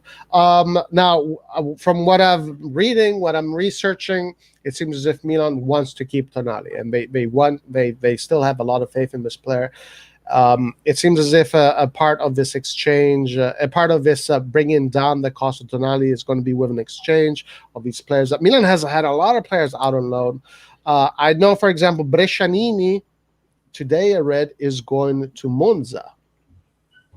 A player that maybe could go to Brescia, could be Pobega. And then Colombo, another player that could go to Brescia for Tonali. So, they're using some of their youngsters to kind of mitigate the costs. What do you guys think about that? I think Pobega is going to play next season for us. I don't think we have the money to buy a backup midfielder. We're going to bring him back, and I'm sure he's going to adapt to play as a holding midfielder. He's young, he's talented, and he wants to show that he's good enough for AC Milan. I think he's coming back. I think Krunic is going to stay because he's going to be a backup for that month when Kessie and Benacer goes, which is going to be a nightmare month, but let's see. And I hope Casti leaves and we get a better wing on the right, and I hope Leao gets a great summer and comes back really motivated and is his year. If Leao clicks, we do that. We have a 60 million player if Leao clicks, because Leao has to be a player that has a insane value. You can score 15 goals next season if you really put the effort and concentration. But can we agree that next season is make or break for Leao? I don't think I'm going to stand another season of being average, being lazy, not putting up numbers. It's going to be very bad. It's make or break. Will you guys give it the whole season or until January? No, I don't think. For me personally, next season is not make or break for me. I mean, I think he's still young, and he still needs time. He seems to be a player that still needs time. So for me, no, it's not make or break just yet. Roy, we bought a striker for like 30 million, and it's gonna be his third season, and we're still gonna say, oh, he's young, oh, he's gonna need time.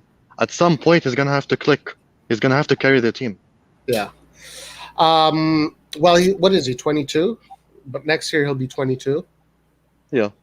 I still consider 22 to be. Yeah, I think once you're 23, 24, that's it. That's what's going to make me or that's what's I think is usually the age you're going to see if not a player is going to become important or not. 23, 24, 25, 22, still young. He's still very mature. He's very mature. Just the way he behaves is very mature. I think his development is going to be slow. I think that's the problem of AC Milan supporters, and I think it's my problem as well. That his attitude, it looks like he's lazy. It looks like he's not putting effort. I think his way of sometimes walking in the field, so it feels like he doesn't care. But I think his personality is not like he really doesn't care about the game or everything. He's just not focused. So, because if you look at the numbers, he's 20 years old. His proper season was this season, and he did 7 or 8 goals and few assists, and he did some important goals as well. He did that 2-0 against Parma. He did the 2 goals against Spezia. We won. He did important goals, important assist as well against Inter. So he's in that way. He just needs to get more comfortable with the league, get more comfortable with himself, and be more like, okay, I believe in myself. I know what I have to do in the pitch, because sometimes he doesn't really know what to do, what movements to do. So sometimes the breakout season for Leao comes even without even thinking about it. Just get 2-3 games good. It gets the love of the support, and then he's not stopping after that. So I hope something like that happens, because considering our financial situation, we need a miracle like this. We need a breakout season of Leao, a great season of Diaz, a great season of Selemaker, who starts scores maybe 5 or 6 goals and a few assists. These are the players that can make us be a different team next season. That's it. Yeah. Like, don't you think that? Sorry, go ahead. Oh no, go ahead, Skinner. Go ahead.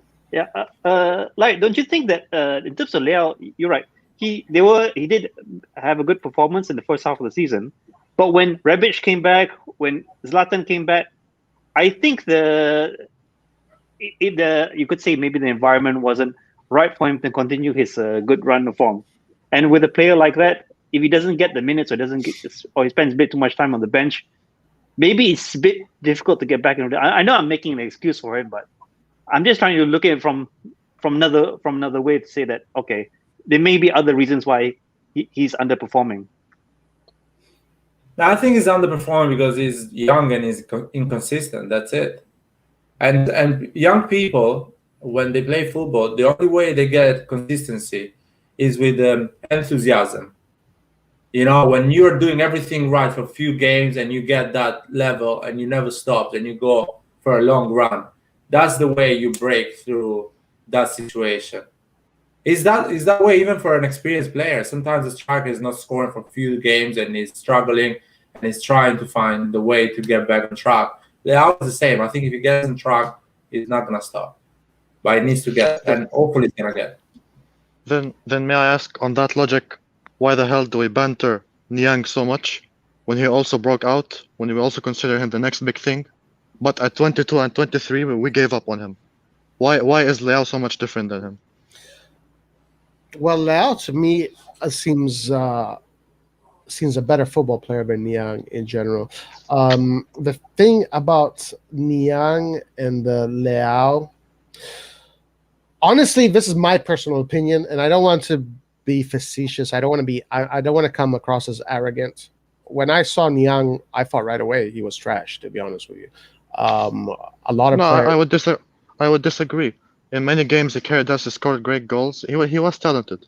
He even played against Barcelona in the Camp Nou in 12-13. That says to you something. And he missed he got that post. But I thought Niang was pretty trash, to be honest with you. But anyway, irregardless of what they thought or anything, when it comes to Leao, my main thing is that Leao is part of this golden generation of Portuguese players that made it to the final of the U21 pretty much. 1, 2, I trust the Portuguese a lot when it comes to them identifying who their talents are. 3, when I saw him play on that wing, He looks very good, man. Like, you can almost say that he can become unstoppable because he's got that short burst of speed that is very good. He can put those crosses in. He can even do dribbles. Now, unfortunately, because of the situation of the team, because of the situation of how the season went, we saw Leao play as a striker. As a striker, he was just a nightmare. As a striker, Leao was a nightmare. I mean, he could not play that position to save his life. So this is why I'm still keeping my hopes up on Leao. I would give him maybe 2 years. You would give him 1 year. I'd give him 2 years to see what happens with him. Yeah, understandable. I'm waiting for him. I hope it's gonna be this season, but rationalizing, yeah, it's gonna take at least maybe 2 years. But I hope it's gonna be this season. And we saw the guy play as a number 10 as well this season because we had a lot of injury, and he did pretty well. And when he gets a clear chance, he's always scores. I remember the goal against the Swallow. I remember the goal, I think, when Diaz gives him the ball. I don't know which one was, but it was a good goal. So I see some potential. It just needs to be consistent. He needs to trust the process, in my opinion. You know, when you're younger, you don't trust the process. You don't trust what your manager is telling you. Do that run, do that movement, stay in the box. You are a striker today, so stay in the box. Don't come out of the box. Because he's young and he gets attracted too much from the ball. It doesn't do the movements. I hope he's going to trust the process next season and he's going to play. He's going to be more concentrated. And I think he can score easily. I mean, look at Osimhen. Osimhen is physically similar like Leao. He runs, but he does the right movement, right choices. And he's always dangerous, always getting chances. That's what Leao needs to do. Not think too much, be concentrated, do the right movement, right runs, do what your manager and your training, and he's going to be fine. He's going to get the goals because he has the physical ability and the technical ability to do it. Yeah, and also this, I agree with Mike Astos here. Comment: it's crazy the Tonali hate when we've literally seen the same thing from both Benassi and Cassi. The kid just turned 21. Yeah, these are very young players. You know, remember when Pirlo was 21, 22, Gattuso was 21, 22. The eyes were on these players to see whether or not they're going to perform. Now, with Pirlo and Gattuso, you could tell right away they're going to be champions. But you know, some other teams didn't think that. You know. Let's see what happens. Let's see what happens with Leao. A lot to be seen next year. Also, I did see reports that, I don't know whether true or not, but if an offer comes for Leao, Milan is not going to hesitate to sell him. As this is what I've read. I don't know if that is particularly true. I don't know if you guys have read anything different. Vlasic would be perfect fit for Milan. Hakan feel free to go. Hey, Skillard and Saif, what are your opinions on Hakan? Go ahead, Hosni. Saif, yeah. I personally, I think Hakan, he has a place in the squad. I don't think him. I know there's a lot of pressure on him because he's number 10, and I'm sorry to say this to a lot of the guys. To those who think that he's not good enough. Even in some of the games where I thought maybe he could do a bit better, in the back of my mind, I'm still having the memories of Kaká, by the way. And we can't really have that sort of comparison whereby, you know, we expect Hakan to be the next Haka or Kaká of the team. It's just not realistic because, like it or not, Hakan, Gigio, Romagnoli, who I sometimes call Slow-Magnoli, they're from a team that is not Champions League quality. I mean, we just got into the Champions League. So we're going to have to live with some of these legacy players for a while. And it's not realistic to think that, okay, now we're the Champions League, okay, Hakan, I want out, then I want Kevin De Bruyne in. It's just not going to happen. So we're going to have to live with some of these legacy players, maybe not forever, but maybe for a little bit of time until we can retransition into, okay, we are a solid Champions League team. We're competing for that title, either first or second place, or we're getting to the knockout of Champions League. That's why I think Hakan still has a place in the team. Gotcha. Saif, I know you are more negative about Hakan. You have expressed more negative opinions regarding Hakan. So, seeing the news that it seems like he is renewing, where are you right now with this? Yes, to be honest, his performances in the last games kinda brought way too much negativity from my part. To rethink, I don't think that he's a shit player. To say that he's good, yeah, but I don't think he's good enough for that world-class level. And that's where someone like me comes in the wrong. Because we put unrealistic expectations. We say, okay, you have to play that pass, you have to break down the defense. When in reality, he's just not that player. So he has a place in the squad, I agree with that. But that's why we need a player like Ziyech. That's why we need a player that can make a difference. Because we cannot just play with Hakan all the time. We need a class playmaker or someone. Like, I'm not saying that he has to be sold. Of course, he's gonna play games. He's used to the Serie A. But for the Champions League, we need guys with experience, guys who, like I said, can make a difference. So I'm not gonna say I'm very happy that he stayed, but I'm content. Let's just say that. Gotcha. But Saif, one of the things that I am a bit concerned when, and this comes with all the incoming players, every player is going to need a little bit of time, unless they're super duper world class, but they're going to need a little bit of time to fit into the team.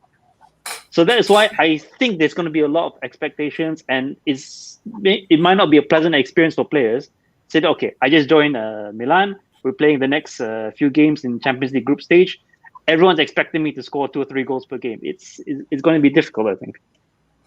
Yeah, you're right, but I don't think this is gonna be the expectations for Ziyech, especially when he's not a striker. You know, we just want to see someone who makes a difference, who creates the chances, who's not afraid to take shots from outside the box. That's the thing with Ziyech. And the thing that makes me certain with him is that he's world class. He's proved it a lot before.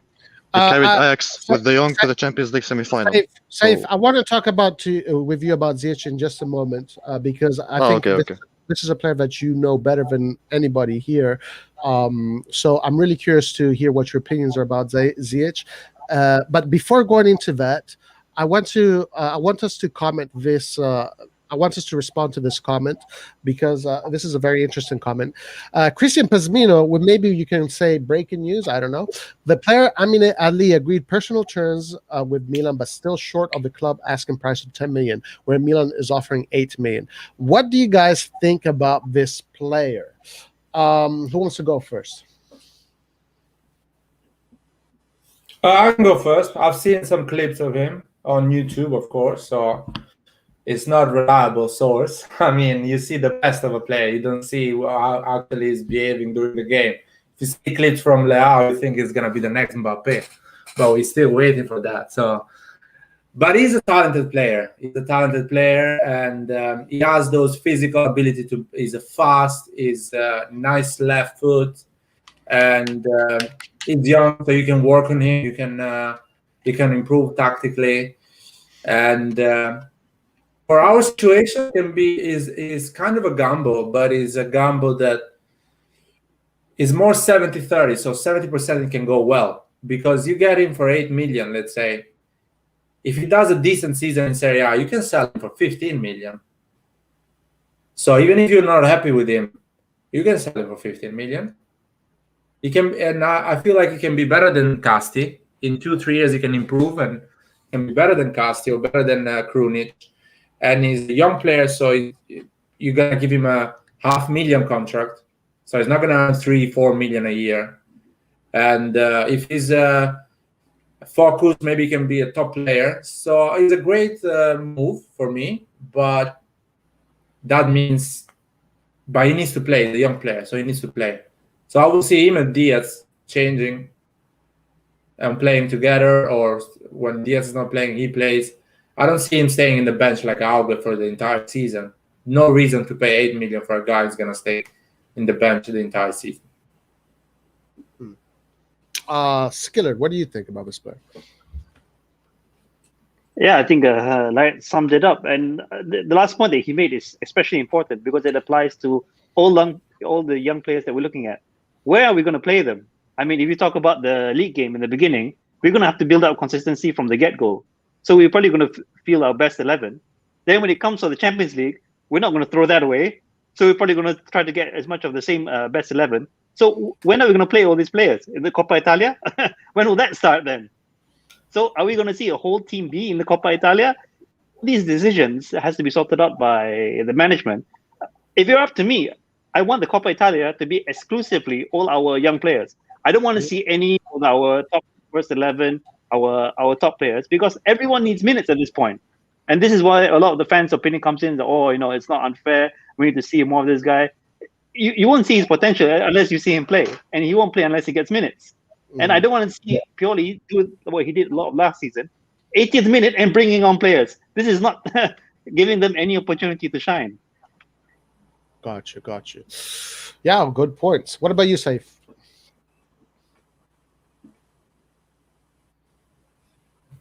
Saif is gone. So Saif, are He's you on mute. He's a mute. Maybe he's still... Okay, I'll go about. So from what I saw, I was very impressed, to be honest with you. I like the way he plays football. I like the way he plays football. Very technical, very creative. He's a kind of player that I think could become a crack. We call it crack in some parts of Europe. A player that, who knows, might develop into something special, because technically he is definitely very special. But then what the other aspects that makes you develop into that kind of player is your head, right? How you mature, how you react to the environment around you, how you react to the trainings, how you react to the person. Are you personable? Are you good with your relationships with the locker room? And from another technical perspective, how do you interpret a football match from minute 1 to minute 90? So all things to be seen, but I think potentially it looks good. Potentially this looks good. Very similar to, like Larry was saying, Brahim Diaz kind of operation. I'm all for it. And honestly, I think 8 million could be a bet that can pay off really well. So I'm very positive about this specific Amine Adli thing. I would like it to happen, actually. I'm all for it. But guys, one thing that I do want to add, and I think it's important for any right-wing player, I just want to mention one performance by Salmakers in the first Inter game where we won that game. Yeah. He managed to take the ball off the right wing, distribute it all the way. I think it was maybe to Hakan, who then passed it on to Leao. And Leao darted across the left and then crossed it again all the way back to Ibra. So a right winger who's able to take the ball from the right wing and immediately distribute it, that I think is invaluable quality. Salamakers. Yeah. No, Salamakers is another player that is similar. Like, I mean, this kid came from nowhere. Like, if you would have asked us, any of us, who the hell is Salamakers 2 years ago, we'd have said, like, who is that? Even a real name? This guy can be, you pay 8 million, you give him a low wage, and definitely is going to improve, and you can sell it. So it's not even a bet. Economically, it's not even a bet. It's something that is going to work. You're going to get the money back because it's 8 million, and he's 20 years old. You're going to get the money back. Now is he technically ready to play 20 games next season for AC Milan? That's the question. I hope yes, because 8 million, go and get it. Yeah, I'm all about this one. Saif is going to be back in just a few minutes. What's up, Joel? How you doing? So Hagwe in the news apparently. Why is everybody so hot on Hagwe? I saw reports that he produces bad mood in Milan. I've never heard those reports. That is new to me. He looks quite quiet, actually, very timid. I guess I don't know if that is. I wonder if those reports are true. All we need is for him to produce assists and goals. It doesn't matter what else he produces, be it rap singles or whatever. True. Eastbourne says Adli for 10 million and Milan are still bargaining for 8 million, shows that there is no budget. Necklord 88, maybe they will go on loan. Yes, these players can go on loan, and also maybe if worst case scenario, we can use them as exchange players. I read a report, Mohamed Kassim, I read a report, we have 70 million budget and they want to sell Hagwe to boost it up to potentially 90 million. Guys, what's going on with Hagwe? Like, can we just say that was the Hagwe operation a failure? or Oh. was this the reason why they bought him? He Because bought it for 6 million. how much? 6 million, if I'm not wrong. And they want to sell it for 15, so economically it's a great operation. He scored the goal they saved us against Sampdoria, so with that point gives us the Champions League. I think Augen needs another season. As we were saying, these players needs to play. So if they stay in the 22, they need to play a bit more often. Yeah. Or they're not going to improve. I got a question for you guys. I know a lot of players you would give one season to see what is the end result. But is there any player that you would give them only half a season, up until January before we offload them?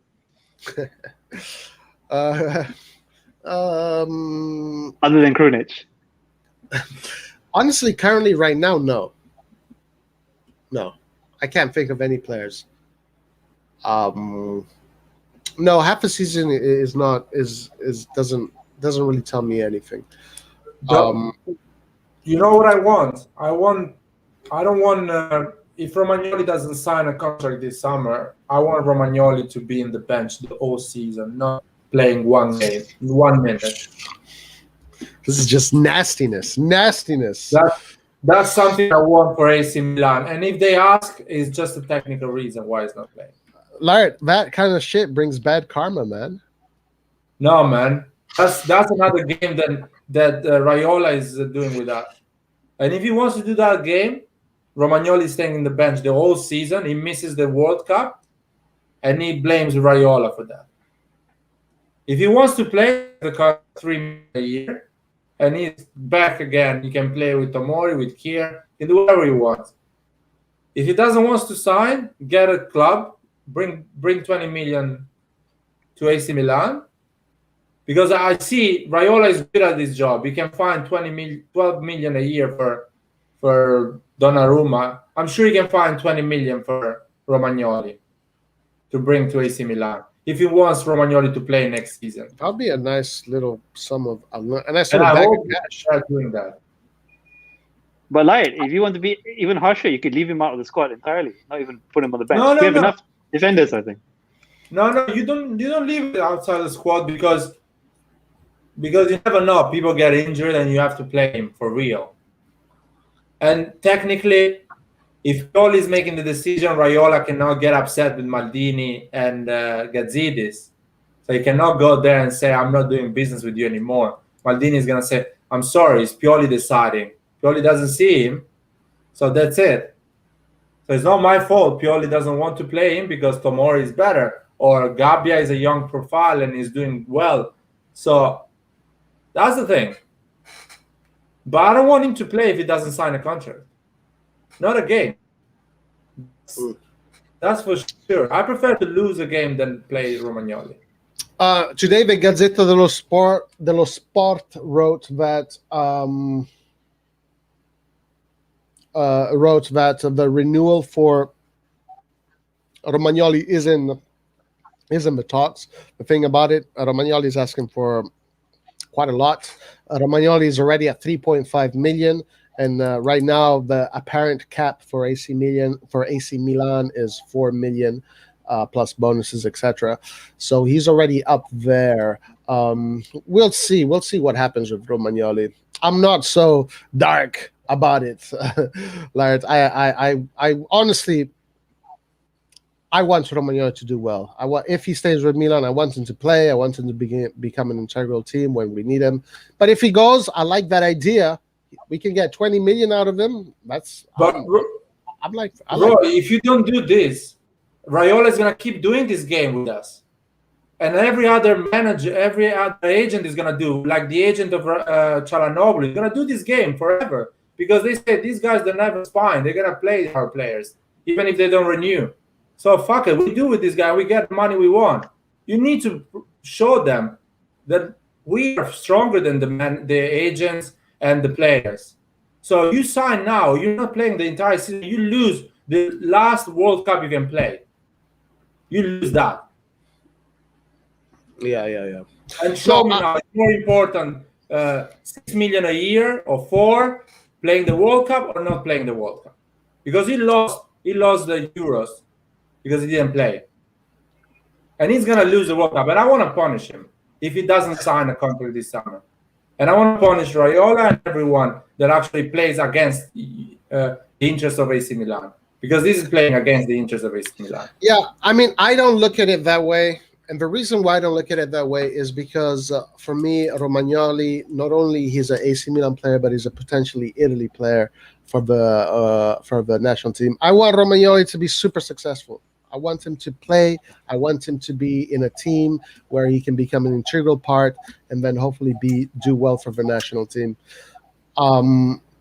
But I agree with the Raiola thing. Like I just do not like Raiola at all. And if he leaves for that 20 million, I mean, I'm happy about that. No doubt about that. But guys, just to Saif, sorry, what's up? something happened. I had to close a bit. Just to ask you about this, I saw many stuff about we're not gonna deal with the Raiola clients anymore. And while I morally agree with that, is that something realistic? If we're gonna buy top class players and stuff, what do you think? Say again. Repeat that. Sorry.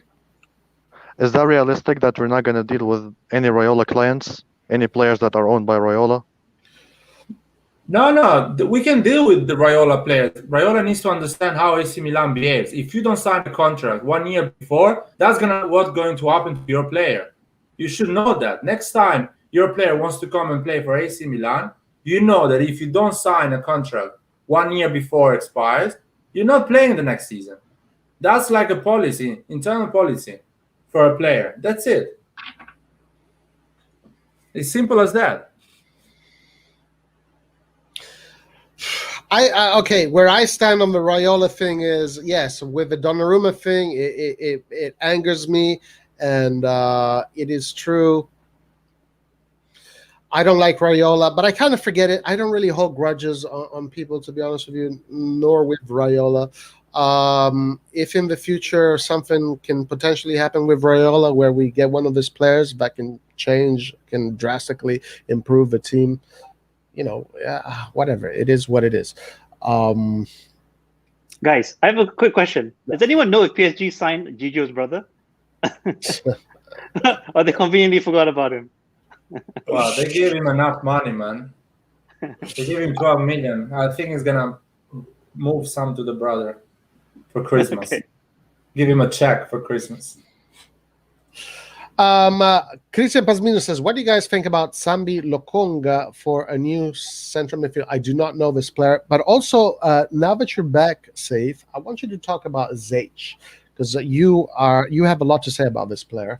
So if any of you guys know about this Sambi Lokonga, please tell us. But if not, Saif, please tell me about this Zech player. I mean, where do I start? World class, game changer, played at the highest stage, was Ajax's MVP, moved to Chelsea. Granted, okay, they maybe want to ship him out. It's not his fault. He came in Lampard's reign. They had to change the system for Thomas Tuchel, and it didn't work out. But even when he did play, he was the reason Man City lost to Chelsea in the league. Like he even scored the winning goals against Manchester City. That tells you how much of a player he is. And Hosni made a good point that maybe expectations are gonna be high, but that's the thing. When you buy world-class players, you know that at some point, or even like early, they're gonna perform. They're gonna change games. You know what I mean? And that's my opinion on Ziyech. We need players like that for the Champions League. They know what it's about, and that's why I would much prefer him over Berardi. I'm not saying Berardi is a bad player, but if you had a chance between the two, come on, you have to pick Ziyech. Well, I don't know, because I still have to look at this player, so I can't really make that comparison. But I trust your opinion. And Layert looks at it differently. So yeah, I'm curious about this player. He's been quite making a lot of ripples in the water lately. I mean, these past days. I don't think it's going to happen. I think his salary is quite high anyway. So if there is an option to buy, we need to offer him more money than what he's actually earning, at least the same. I don't know the personality of the guy. Maybe he's the guy that says, listen, I want to play football, so give me the same money or give me a little bit more. But I doubt that. If he's so talented, he can play in a lot of other clubs. So probably he's going to give it a try again another year at Chelsea.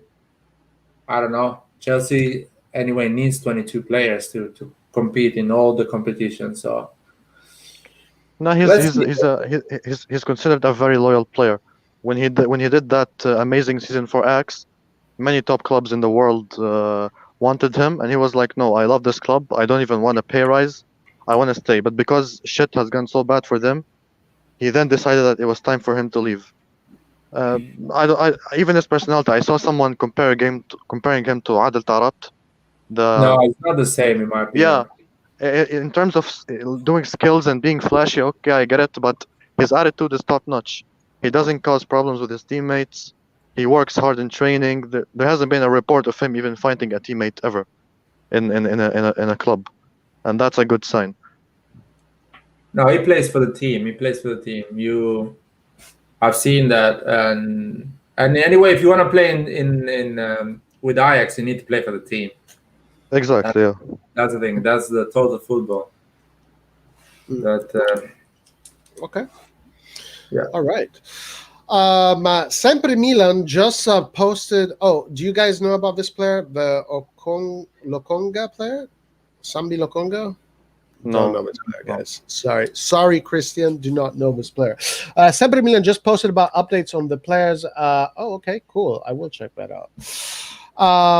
Roy, would you be happy if Raiola wants to buy Milan with a project like PSG or Man City? Would you be happy if Raiola wants to buy Milan? If Raiola can allow Milan to have the same access to its assets the way PSG and Man City does, then my answer would be 50 yes, 50 no. I still don't like Raiola. I don't trust Raiola. Guys, any of these comments that I read, if you want to intervene, just go ahead. Use Giacomo Alcer as a bargaining chip for Tonali. Worth it. Alcer has been killing it. Alcer, I believe, is one of the Primavera kids, if I'm not mistaken. Antonio Donnarumma is going to end up with Pinzogli warming up the bench at Juventus. He was linked with Juventus, actually. Laird, are you watching that Sempre Milan thing by any chance? Did you look at that? No, I'm watching that. Hakim Ziyech is earning 4 million euros, so it's not a lot, actually. Okay. He's on our range.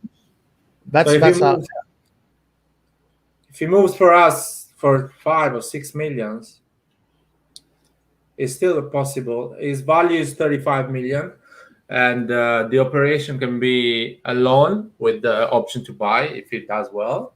So he's same age of basically same age of Berardi. I think he's 1 year older or the same age. How old He's 28 now. He's 28. 28, so 2 years older. He's on his prime, so definitely he doesn't want to be in a team that is not playing. He wants to play. So he can actually decide this summer to say, listen, I'm not waiting for the manager to keep me as a backup or as a second option. I'll go to AC Milan and play every game, which is possible. It's not impossible, but let's see what he wants to do. Okay. But I think with any right winger that we're looking at, they have to be prepared, and I think us as fans as well have to be, I guess, fair. That we also still want to see Salmakers get some games in as well. Yeah, absolutely. Regardless whether they're world class or super class, whatever it is. But because Salmakers is gonna play. Salmakers is going to play a lot because there is a lot of games during the season, and Ziyech can play on the left as well. I think our left is congested, I think. No, I don't think Rebic and Leao are crazy good. So if you want to have a top start, maybe he can be on the left. Or he can be in the middle instead of Akan if he doesn't renew Akan. So he plays all three of those positions where? Right, middle, and left? Yeah, he can play left, yeah. Interesting. He can also play in a 4-3-3. You can play him as a center midfielder. He also does the dirty work. He Central- puts in tackles and he's aggressive. Wait. Center right, center left, or center center? Center No, left, center right. Yeah, center left, center right, not CDM. Okay. Yeah. Okay. Interesting. Can't wait for Pioli to try him as a number 9. Complete. Yeah, we have to wait for that fucking number 9. Another generation. We don't have any good one. Or maybe when how's it called the Polish guy Lewandowski. Lewandowski is almost retired. He's gonna sign for us. Lewandowski. Yeah, 36, 37. Lewandowski is gonna sign for us. You know who I would take as a old retiree? I would take Benzema any day. Absolutely, yeah. Absolutely. Yeah, Benzema would probably be the best choice right now, maybe, or one of the best choices. Top two, him and Lewandowski for sure. Even Suarez, you know, Suarez also has. Everyone thought Suarez was done, but look at him. He comes back. He completely kills it in La Liga, and he wins the championship. But Paul KB says, I think the salary cap needs to be revised, scrapped. You can't be paying $4 million for players and expect to do well in Champions League. Kessie, for example, deserves at least 5 or 6. Guys, I spoke about this earlier. What do we do? Like, what is your opinions about this? Because to me, this seems like a huge roadblock, and it just makes me think that we're not going to be able to compete with the big European teams if this keeps on being the case. What is your opinion on this, anyone? it's too early to raise those salaries. I mean, Kessie's gonna earn 4 or 5 million. I think he's gonna go in that because he's earning 2.5 or 2 million, so he's gonna go 4. Calabria as well is gonna go for 3, and all these players. Benacer probably in a year is gonna get that amount, but no 6. Come on, man, 6 what? Seriously, man. 6 million for Kessie? No, it's still early. But I'm sure he's gonna do a great season and again another season. But man, we don't know what the fuck is going on with the economy. We still don't know if this vaccine is working, and we are giving 6 million to people like this. Just wait a second. Let's see next summer if everything is open up, the economy is back, and stadiums are full. You can get the money you want, but at the moment, everyone needs to sacrifice, and instead of getting 6, you're gonna get 4 million. I think they can manage to live with $400,000 a month. Larry, isn't this your last name? No. Oh, yeah, that's my brother. He's an Interista. Wow, amazing. We have Larry's brother, the Interista, coming to say hi. That's funny. That's funny. That's funny. Ciao Andrea. Come stai? Yeah, that salary cap. And then here, Necklord wrote, agreed, we might lose Kessie just for the sake of a couple of millions. And that's a fear. That's a fear, but, I think is legitimate. What's up, Ollie? Yeah, go ahead. Sorry to cut you off. I don't think it's realistic because let's see a team wants to buy Kessie now or something. Yeah. Do you think that they're going to give him right now 5 or 6 million per year? No way. I think if it's PSG, yes. Yeah. No, in a year or 2, that's for sure. It may even go to 7 or 8. But now, clubs to give him 5 or 6 million, that's not going to happen. I think Leonardo would, because Leonardo knows. But Leonardo, if he's gonna give him 9, still is not even close to the 6 we're gonna give him. So, and we cannot compete with 9. So even if you give 6 to him, we're not competing anyway. They're gonna give 9. They really want the play. They're gonna get it from us. That's what guys. I know we have a salary cap, but we also have exceptions to this rule. Zlatan was one. Gigio was one. Yeah. Gigio is now gone, so that money is probably going to be there somewhere. Zlatan, I don't think he'll be playing the season after next. Right. So we're definitely going to have some exceptions to the team. It's just how do we decide it? Okay, we have some star players who've moved on. We probably have some wage budget as a total that's left over. they're probably going to choose. This guy's key, that guy's key. Give it to them. The rest, Yeah. 4 million. Yeah, I gotta say, even though this report seems to be official because it has come out of the mouth of Gazidis and so forth, I don't really believe that report. I think they're kind of just playing poker with their own players. Okay. Zich can play cam. Ali Oxy says the main deal with Zich is that his profile meets Maldini's requirements. He can beat his man one-on-one.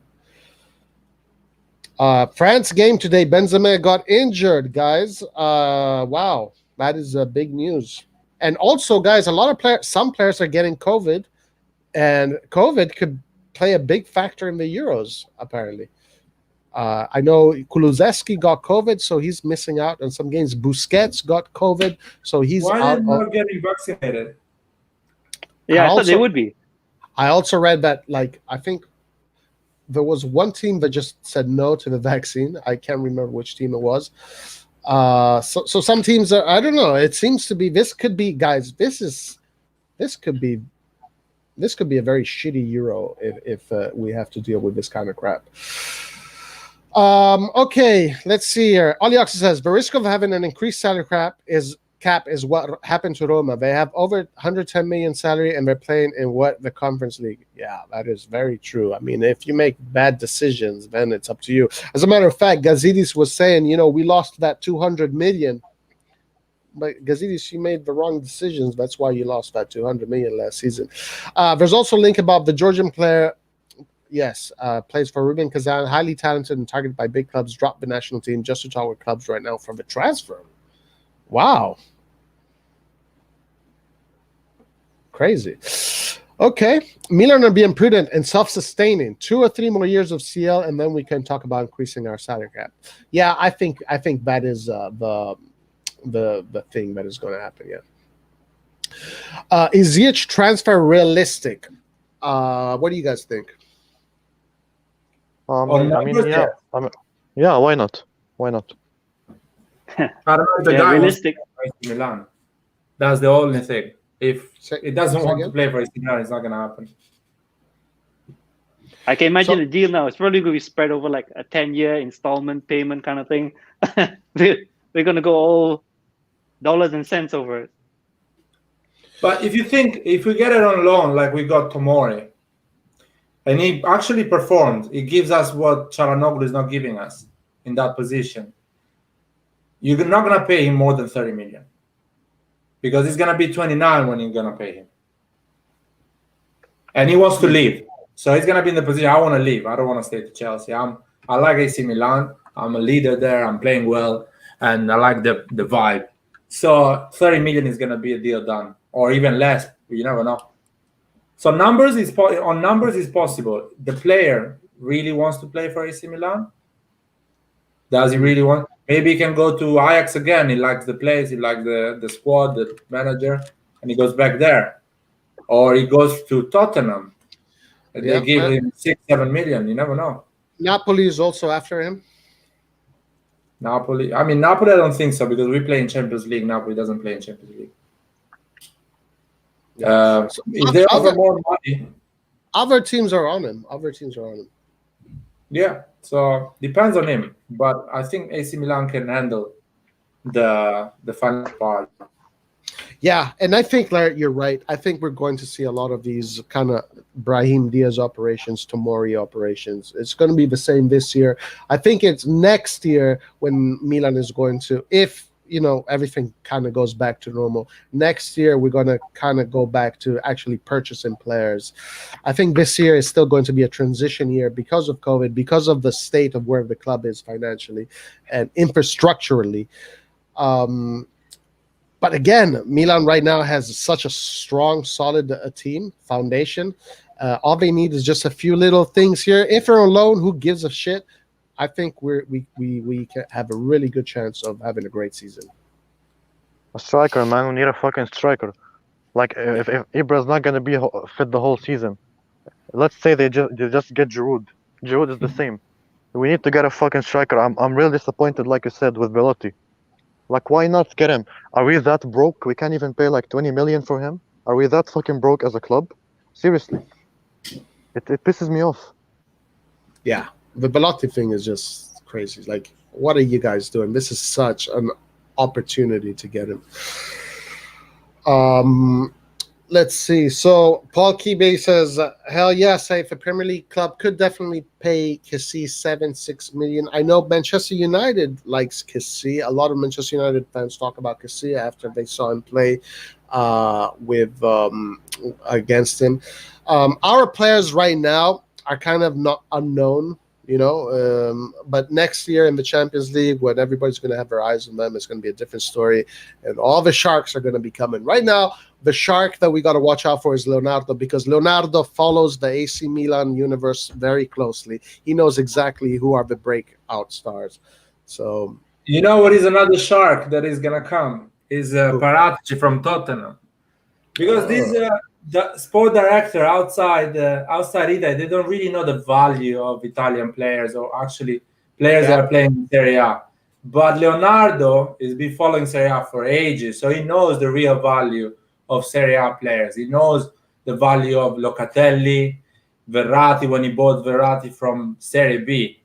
So, and Paratici is another one. That guy knows the Serie A. He knows the young players who is playing well for Napoli, for Milan, and he's going to be a danger for the Serie A. And Ancelotti, again, Real Madrid, they can come over. So a lot of Italians are going out there, and they're going to bring. If he goes, finds a club, Is Conte going to Tottenham? Is that? Paratici is so close. He's almost done to Tottenham.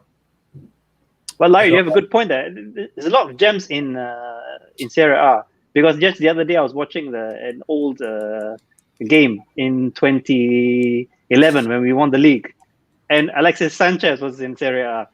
So they got me thinking, Alexis Sanchez, Bruno Fernandes. So yeah, definitely when we're in the Champions League, it's definitely going to be honest to snap up some of our players. Anyone who looks a bit, on the edge, maybe can be bought off, playing only for money. Those are the guys that they'll take. I'll tell you something. For example, a player like Barella, no one knows in Premier League how good he is. I'm sorry for talking for an Inter player, but no one really knows how good he is. They always think Serie A is a farmer league. Probably when they're gonna see Barella, maybe, because Inter is so shit in Europe, so they're never gonna see him probably play well outside Italy. But Barella is an incredible player. You can invest 60 million on him, and you get the midfield almost sorted. If you see the two midfielders of Manchester United, I've been following Premier League all year. The two midfielders of Manchester United, they are shit, man. They couldn't play in any team top 6 in the year. Really bad. Fred, he's not even Brazilian in my opinion. He's lying on his nationality. I've never seen a Brazilian play so bad in my life. And I've seen and played with a lot of Brazilian in my. He's really bad. I don't think he's Brazilian. He's lying. And the other one, McTominay, he just physically runs a lot, but it's not incredible. The two midfielders of Manchester United are really bad, man. So even Acmilan can play in that midfield without any problem. Yeah, Manchester is just hoping on Bruno Fernandes. Come on, it's the Bruno Fernandes team. Take him out of the team, and where would they be? Yeah, they don't know where to put the ball. Pogba is good, but Pogba. I heard that Juventus might be looking for Pogba. Let me read this comment. Olioxy says, Kessie isn't shopping around though. If Maldini gets him to agree this summer, he can do so with the promise of bonuses for continual achievement of CL next year. The promise to sit down in 2 years to negotiate, because he also wants to say, since he's prioritizing negotiation, his contract this summer. It looks like this is the direction it's going, but in August, maybe Leonardo comes, hey, Kessie, I have 15 million.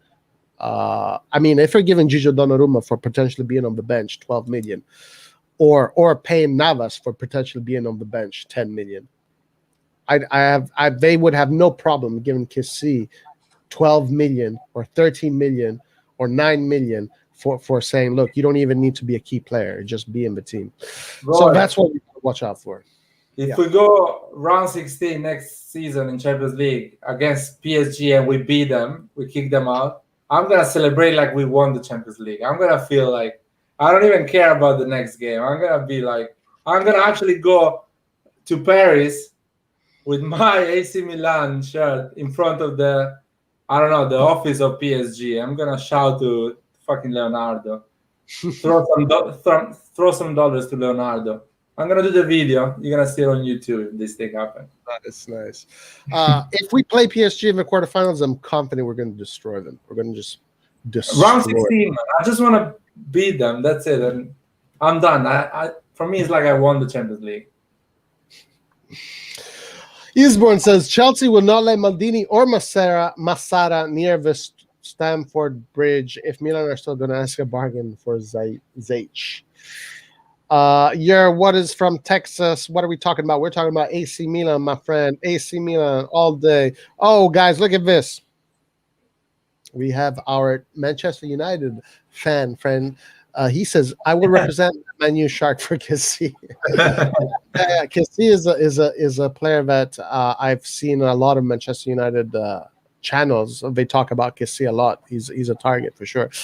Carlo Moretti says, take farmers to go to the Premier and show them how to play and win. Kangu said, Fred is so bad. McTominay is box to box, but is not a CDM.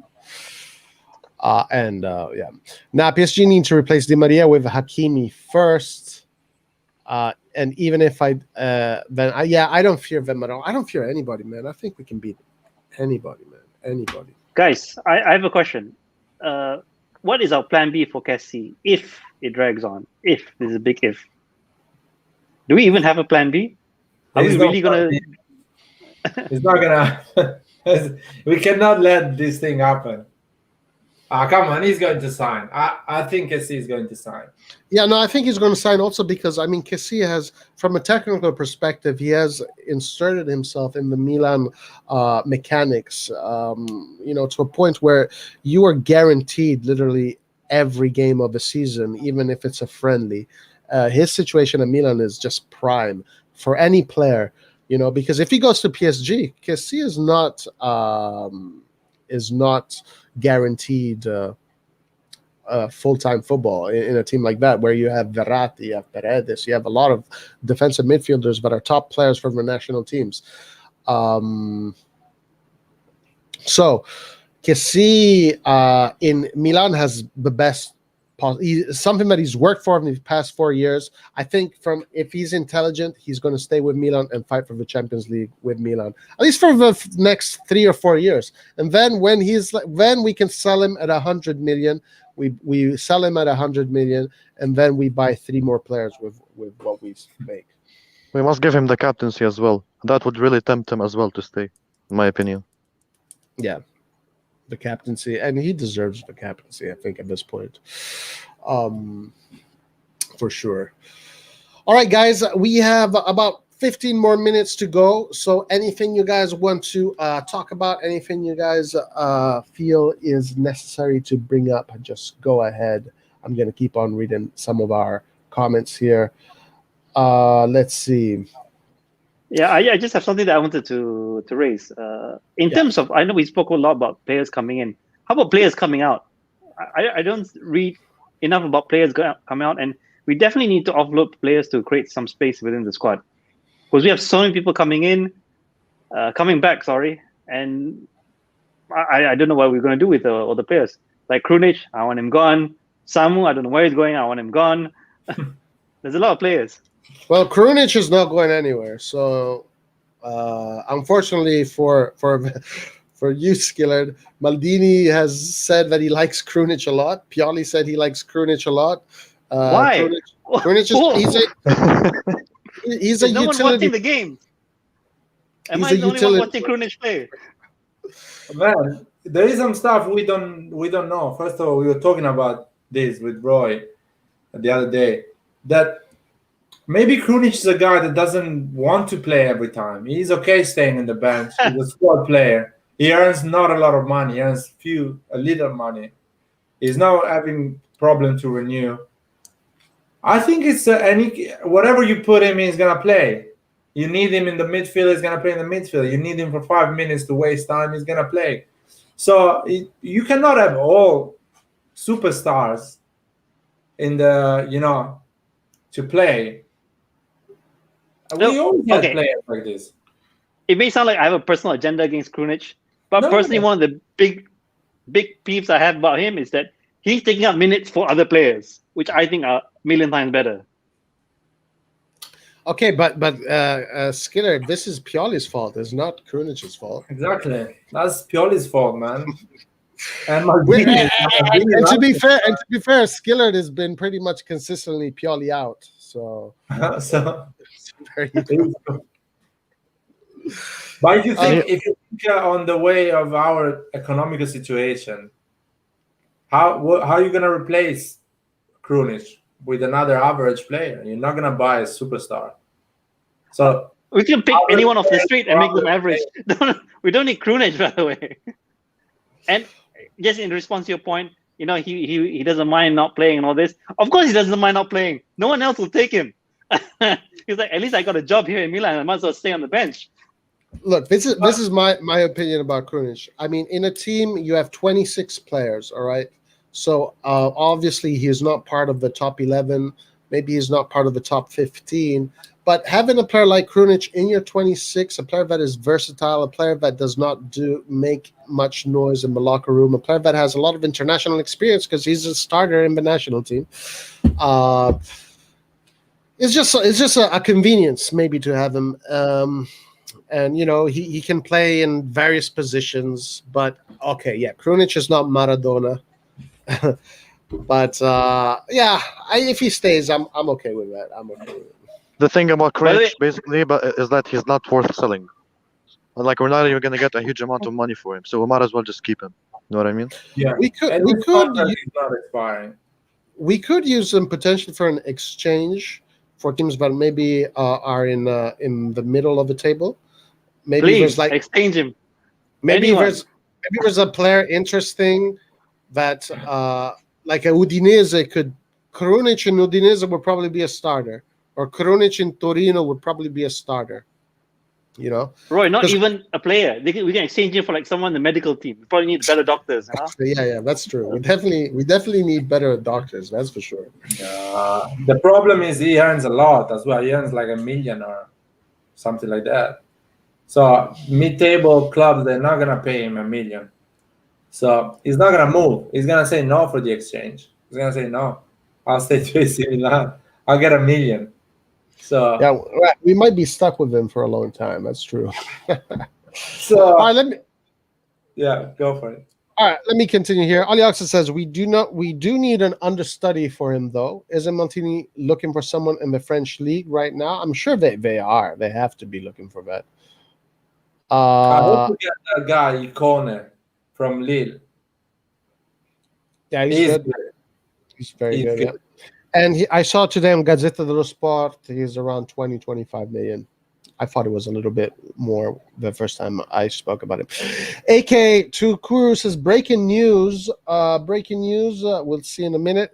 Eastbourne says, Chelsea are targeting Haaland and Verratti. Wow. Damn. So it makes sense they need cash and sell players. They might sell Zic, so it depends on Milan. But Milan isn't interested in buying Zic. Milan is more interested in getting him on loan and then paying him later. Breaking news, Giroud scores 2 goals today, guys. Giroud scores 2 goals. Wow. Okay. Krunic, versatile secret weapon. Secret weapon. This is the Krunic in squad. They're on the comments. Krunic will become Pioli's assistant even after he retires from football, yeah. Krunic will become like a Milan legend, guys, by the end of this. I swear he's adopted by Pioli. Pioli's adopted him. I'm telling you, this is going to be the twist of the season. They love him, man. They love him. They love this player. Genoa are interested in Caldara and Conti. Laxalt is wanted by Dinamo Moscow and 2 other teams. Duarte's loan team in Turkey wants to buy him. I think we won't have big issues selling. Caldara, I know that Pioli wants to check him out. Pioli wants to see how he does in training because Caldara could be the player that can replace Romagnoli. So I know that Caldara could possibly stay in Milan. I know Genoa is a good destination for Conti. Laxalt in Dinamo Moscow, yeah. Laxalt is obviously not what Milan needs. Duarte, yeah. The only one there, Caldara, could actually end up saying. Skilla disrespecting the Bosnian baller and Bosnian Ballon d'Or winner. Man. Man, imagine if next season we are a better team overall, and Krunic scores 6-7 goals. And I would buy a jersey with his name on the back. Okay.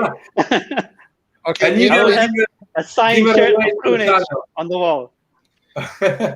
Listen, if Krunic can be that player, then if you have a lot of good players around, he can score a lot of goals. You never know. Yeah. What do you mean, own goals or goals for Milan? Guys, his free kick was crazy good though. Remember only one free kick. Are we really Ronaldo didn't get not even one this season in Serie A. Cristiano Ronaldo didn't get even one this season. Krunic is a better free kick taker than Ronaldo, according to average and stats. But Kessie will definitely sign. I'm not worried. Paul KB says still deserves more than 4 million. Yeah. Krunic can't believe his luck that he's at AC Milan. Good free kick goal though. Krunic is the current version of our banter area Fabio Borini. You know, Krunic reminds me a lot of the role Bonera had in the squad 15 years ago, 20 years ago. Bonera was always coming from the bench, never starting few games, playing everywhere in the defense, on the left and the right and the middle. Yeah. It's our Bonera. That's it. You have to accept that. Yeah. Roy sticks up for all the players we pick on: Casti, Roma, Krunic, Leao. True. Now, above those ones, maybe Casti. I think Casti needs. I mean, I don't say this with negativity. I actually really appreciate how the work Casti did for AC Milan. I think that Castillo participated in the success this year, but even though Castillo loves Milan, he's always loved Milan. It seems it's time for him to go elsewhere because we need a bazooka coming there on the right. Roy should do PR for these players. Come on, someone has secret number 9. Hey, I said this that I believe this. When what's his name? Leao was playing a striker, center forward, I would have rather had Castillo play the falso nueve instead of Leao. I think we would have won more games and gotten more points. Well, Roy, we tried that against Manchester United, and it was the worst individual performance I have ever seen by a Milan player. We're gonna try it against PSG. Come on. No. Next year, no more Castillo, so we won't have to see that anymore. But guys, let's give the guy a little bit of respect. He put his heart into it. He's getting paid for that, man. It's more than enough. And his fashion, the way he dresses, is very strange. I like this one. Every team needs a Krunic. This is a great tweet. Every team needs a Krunic. Yes, true. Krunic will become Pioli's butler. Krunic for life. I believe the number of Krunic lovers in the comments. Krunic is going to become a true legend for this club. Krunic will be the Fabio Grosso of World Cup 2006. Mark my word. He could well be, guys. He could well be. Casti, number 9. Yeah. Giroud scored a brace for France. 2 goals. That's good. That's very good. Giroud is gonna, if he comes to AC Milan, he's gonna do well. Say again? Giroud is gonna do well if he comes to AC Milan. I believe he's a good deal. 2 years, striker, 10, 12 goals a season, coming from the bench. Yeah, I think it's a good deal. It's not a bad deal. For free.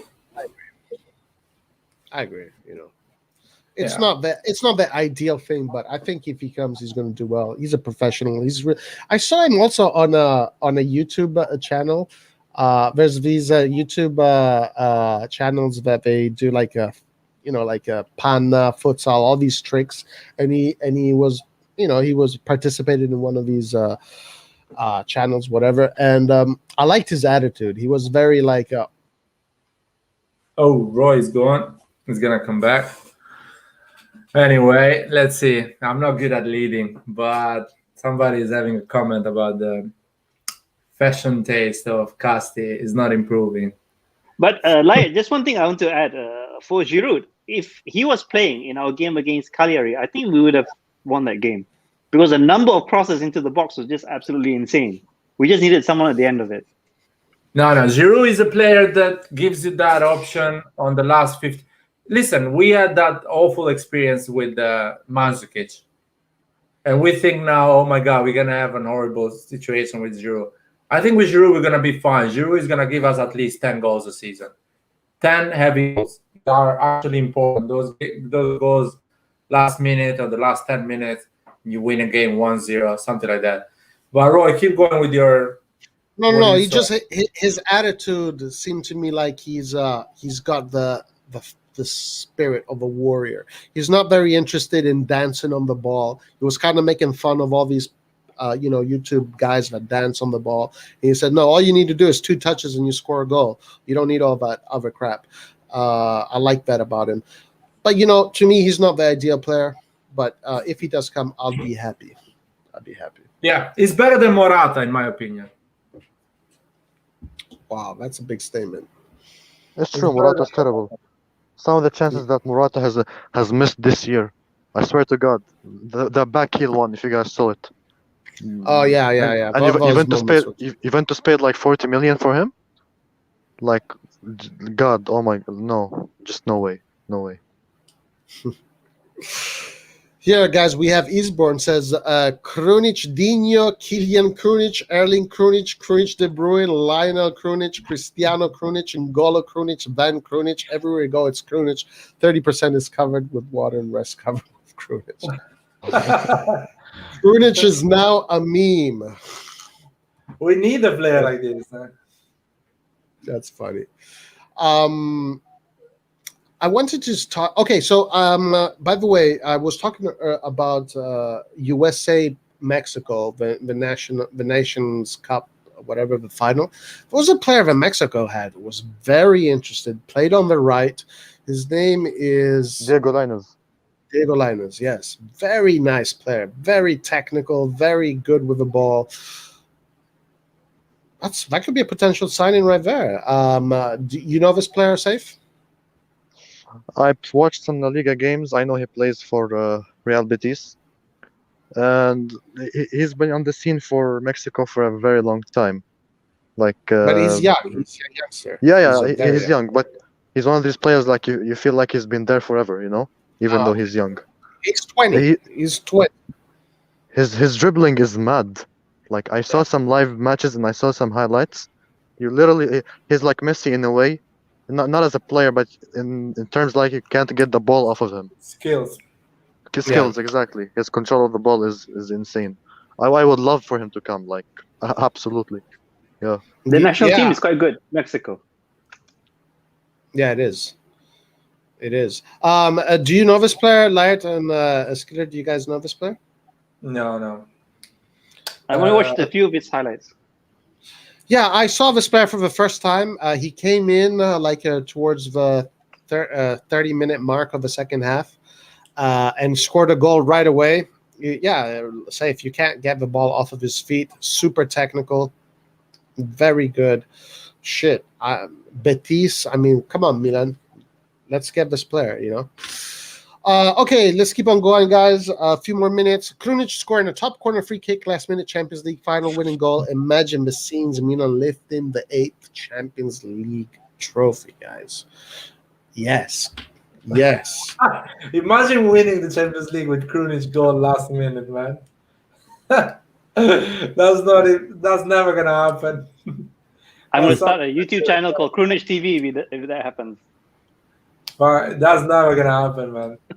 Believe me, that's something is never gonna happen. Maybe in 5 years, if Krunic is still there, you never know. Maka Anyadika says, hello guys, I'm replying from Nigeria. What's up, my friend? What is going on with Donnarumma?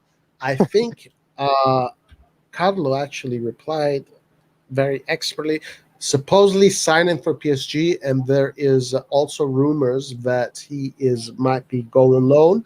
Roma is one of the destinations that he might be going on loan to, which would be crazy, absolutely crazy piece of business by PSG. But anyway, we would just be repeating ourselves. Respect my pupillo Castillo. Sarri about to sign for Lazio. Guys, let's talk about this for a little bit. Sarri about to sign for Lazio. It seems Serie A's manager and musical chairs coming to an end. Okay, so we have Sarri, we have Spalletti, we have Mourinho, we have Allegri, we have Inzaghi, Pioli, and who else we have, man? It's gonna be a tactical Serie A. It's gonna be a nightmare Serie A next season. And Gattuso, I think, to Fiorentina. I think Gattuso, Fiorentina, and Juric to Torino. And stupid. My bad, guys. Inzaghi to Inter. I finished the list for you, man, so you can keep going with the questions if you want. Okay. So yes. So where do we see is the Serie A more competitive than last year?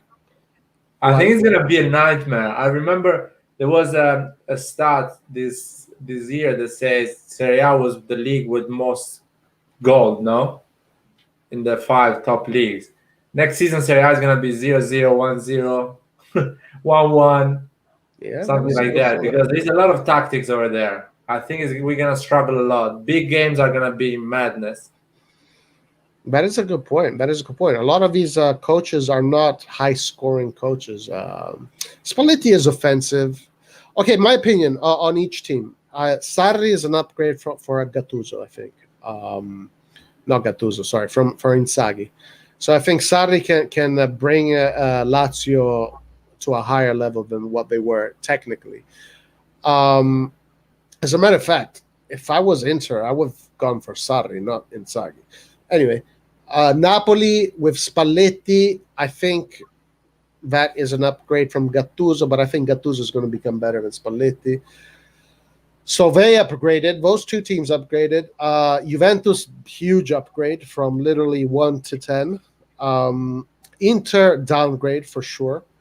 Milan staying where they are. So ultimately, I think the Campionato is going to be more competitive next season. What do you guys think? I think...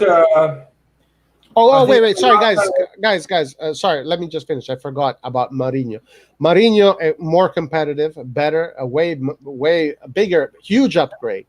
Gasperini is still. Thank you, Oliaxi, for reminding me of these other guys. Gasperini is doing an excellent job. Gattuso to Fiorentina. Yes, the Campionato is looking like it's going to be very, very competitive. Sorry, Laird, my bad. Go ahead. No, don't worry. Yeah, I'm just saying that I think AC Milan and Atalanta have a small advantage because there is a continuity. So the coach already knows the team and he's not going to waste time. We're going to start straight away from where we left. And we know our weakness and hopefully we're going to fix them. And Pioli knows, slowly is understanding how to play against a 3-5-2 formation, which is waiting for them and going in a counter-attack, which is going to bring us a bit more point against Lazio, against Inter, against Atalanta. Next season, probably we're going to gain more points because we know how they play. We're going to wait for them and go in a counter-attack. So there is a continuity. And Atalanta, of course, they know already how to play, so they're going to make their own 75 points or 80 points, whatever they're going to manage to do this season. On the other side, Napoli, Roma, Lazio, Juventus, Inter, they need to start almost from scratch. They need to understand how the team works, how the politics around the dressing room and everything works. Who are the leaders, who are the big players, who wants to play always, who is happy to stay in the bench. So it's going to take a bit.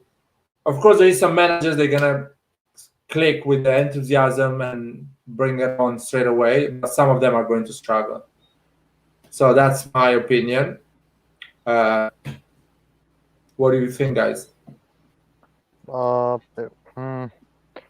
we're gonna go by every team, I think Lukaku staying in Inter is still gonna make a difference. If he had left, believe me, I would have said that Inter will be scrapping for 4th place, or they'll be out of the top 4. That's the thing.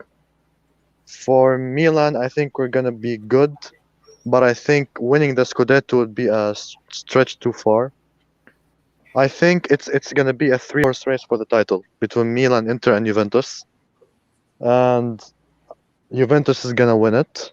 Allegri has the experience, and I think their team is still world class, even though people make fun of them.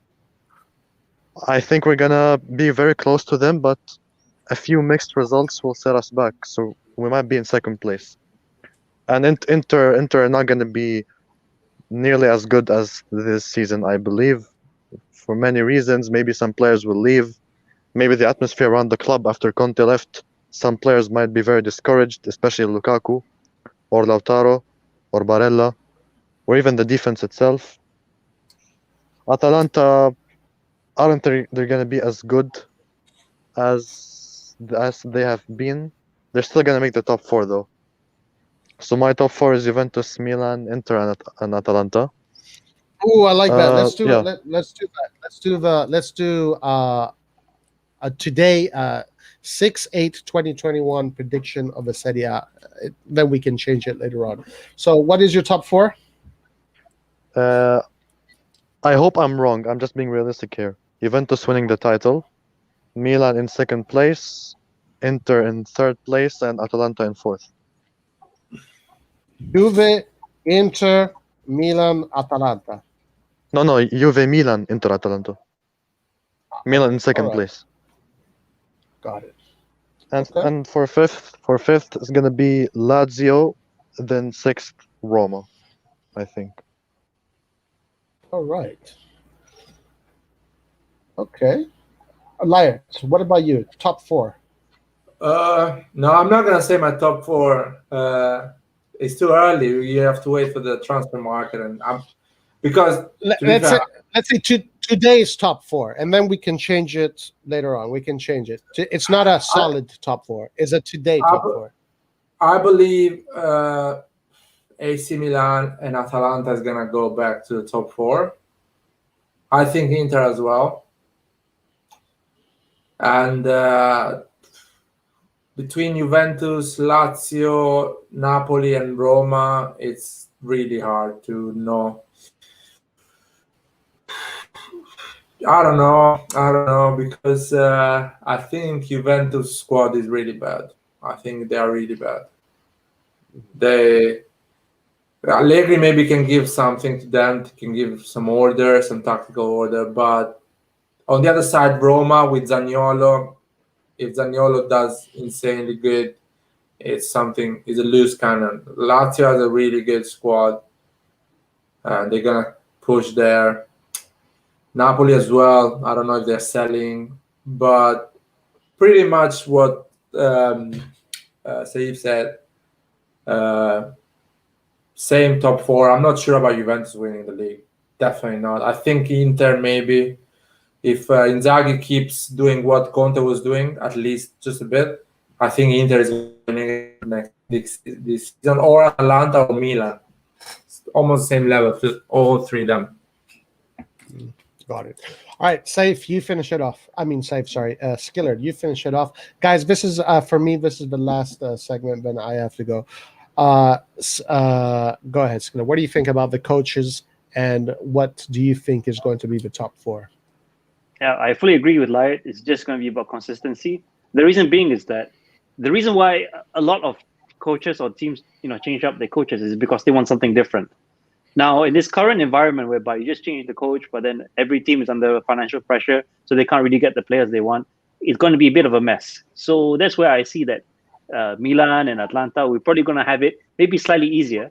And in all fairness, if it wasn't for our home form, which I think it's something we can fix, we should be competing for the Scudetto. I don't see why we can't. So my top 4 would be Milan, Second will be Atlanta, similar reason, consistency. Third, I would give it to Juve. And fourth, scrape it in, is Roma, because Mourinho definitely needs to prove something, at least that he's there for a reason. I don't want Inter in the top four, because fuck them. I hope they don't get anywhere. And up beyond that, it's just going to be anyone's guess. It's just going to be so up in the air. Because I know it's not easy to, looking at the changes. Every team's changing up the managers, probably the formations, the styles, and compounded with the fact that people are going to be out for the Euros. Maybe the preseason is going to be quite short, because after the Euros, they're going to take a vacation. And then it'll be the transfer activity. And, as I mentioned also earlier, that COVID is still going to be a thing. The inconsistency is going to be huge. Yeah. All those are good points. I agree with a lot of those points, but all of you guys said. I think personally, I do think Milan has a chance to win the Scudetto. Are they the favorites to win the Scudetto? I don't know, but they definitely have a chance. Now, just because I'm a Milanista, I'm just going to say Milan first. I'm going to say in Juve second, Inter third, and then fourth, it's either going to be Atalanta and Roma. I'm going to make a prediction, guys, today. Atalanta is going to start losing its magic starting this season. This is my prediction. I could be completely wrong, but I think Atalanta is going to start going back down into reality where they usually have been. Remember, Atalanta, every time they play the Serie A is not to be relegated. So right now, they're just going through a magic moment. Let's see. I could be completely wrong about that. Just a quick question: would you take Gasperini if the Atalanta got rid of him? Yeah, Gasperini is a really good coach. Yeah, he's not a big team coach. He failed at Inter. He's not a big team manager. Well, now about that, Saif, I don't know if that, because you could have said the same thing about Ancelotti, right? He failed at Juventus, therefore he's not a big. Lippi, he failed at Inter, therefore he's. Maybe, these experiences, they go in there first, they don't work out, but then they go back out and they have different experiences, different locker rooms, different situations. He's an option. I'm not saying he'd be my favorite option, but he's an option. All right, guys, listen. Now, Eastbourne said something about, let's talk about Euros. Thursday, we're going straight all into the Euros. Tomorrow, I have some videos coming out, and I think Ari has some videos coming out too soon. Guys, but for me, unfortunately, today, I have to stop here. If you guys want to continue, you can continue, but I am out. So thank you very much to everybody. Just keep on going. Just end it whenever. Yeah, I'll go another 15 minutes just to talk about the Serie A situation. Let's see perfect. What's going on. Guys, thank you very much. Forza Milan. Stay in touch for a video coming out tomorrow. Player ratings for all the players. Thursday, predictions for the UEFA Euros. Watch along on Friday. So, guys, stay in tune. Saif, Skillard, Laird, thank you very much. See you next time. And to everybody in chat, thank you. See you next time. Ciao. Thank you, Roy. Yeah, bye. So let's keep it short, guys, and clean. So, well, I think going back to Gasperini, I'll say Gasperini has such a strong type of football that he needs to buy the players he wants. They are quite functional to the team. But in Serie A, for big teams, it doesn't work like this. You have to work with the players you have. That's why coaches like Pioli, Spalletti, or Allegri, they work pretty well because they learn how to work with players they don't want, but they have to play with those players. Gasperini, a player like Krunic, is not gonna play 1 minute because he wants to play like Gozen, he wants to play like Muriel, he wants to play like Zapata. So he's never gonna be a big club manager for that reason, because his style of football is so strong that he gets the player he wants, or he's not managing that club. Is the vibe of Bielsa, same Guardiola, but in a bigger scale, of course, because Guardiola he got lucky because he managed Barcelona with at least 6-7 generational talent at that time. no one, but 6-7. So that's why I don't think it's gonna be good for a big team. Conte is similar. Conte is like always wants his team to be built around him and the way he wants to play football. That's why he's always crashing and not finding the right place to manage for a long period. But I don't think Atalanta is going to disappear. I don't think it's just Conte. Like all top coaches are probably going to want their own players. The reason being is that they're brought in for a specific job, it's to win something, especially like Mourinho. So he's not going to take a chance that I will play with whatever team that you've got. He's brought there. He wants to win. He's probably being paid quite a high salary to do it, and he's probably going to definitely demand a big transfer window, transfer budget. But this is where I think Gasperini, in terms of his approach, the way that I see it, he's a bit like Diego Simeone. He plays with the players that he does have. You know, he's not going to be like, okay, I need a Cristiano Ronaldo. I just don't see him someone like CR7 in this team. So that's why that sort of profile is quite in demand, I think. No, I think Gasperini, if he doesn't have a good two good wings, he cannot play his style of football. If he doesn't have three center backs that are quite fast and they play high press, he's not going to play his type of football. Gasperini cannot play his type of football with Romagnoli. He needs three defenders that are fast and with a high press. Of course, he's not going to get the best three defenders, but he's going to get those type of defenders. Another situation is Gasperini cannot manage Juventus because Juventus doesn't have that type of players. Quadrado doesn't do the job that the guy on the right, I think is German, I don't know where he's from, or Gozen on the left does. There is a lot of things. And Ronaldo, for example, Ronaldo, he wants to play in the position he wants to play. He's not going to listen to what Gasperini is going to tell him. Listen, you have to play the last 30 minutes like Muriel does almost every game. So it's really hard for Gasperini to be a big club manager because he has strong ideas. That's why he didn't succeed with Inter, because he had to manage different players. And big players have an ego, so they're going to be like, I know how to play football. You're not going to tell me how to play football. And I remember in the 90s, Saki was similar. Saki had really strong ideas of football. And he fight with Van Basten. He had problems with Baggio. He had problems with all big players because they had their own ego and they know what to play. And similarly, managers like Guardiola, if you don't play the way they want to play, you're out of the squad. You're on the transfer market. Let's see what people are saying here in the comment. If you guys want to add anything, please. I'm not good at leading. This one is good comment by Necklord. Can we possibly do better than second the next season? What is everyone's opinion of doing better? What is? I mean, it all depends on it all depends on the transfer window, to be honest. And like I'm saying, with this team, with only an extra addition, we can finish second. If we get like a player like Ziyech, or okay, let's say Berardi, and Bellotti as a striker, who we don't seem we're gonna get, and we are reassured Tomori, Tonali, etc., why not win the league? But I'm hearing stories about only Giroud, and we're dealing with 5 million for this player. We don't want to pay 20. For that reason, I don't think we're gonna win the title, and that's a big shame because this window was a big chance for us to create a gap with many teams. But yeah, I don't know. I wanna be honest with you guys in this thing. As an AC Milan supporter, of course, I want to win the title. I want to be like, oh yeah, fuck it, let's win the title with Krunic and Casti. Yeah, of course. But I don't think it's gonna happen. Even if we sell Casti and we get Berardi, it's not maths. You know, you don't add like 11, 12 goals like this.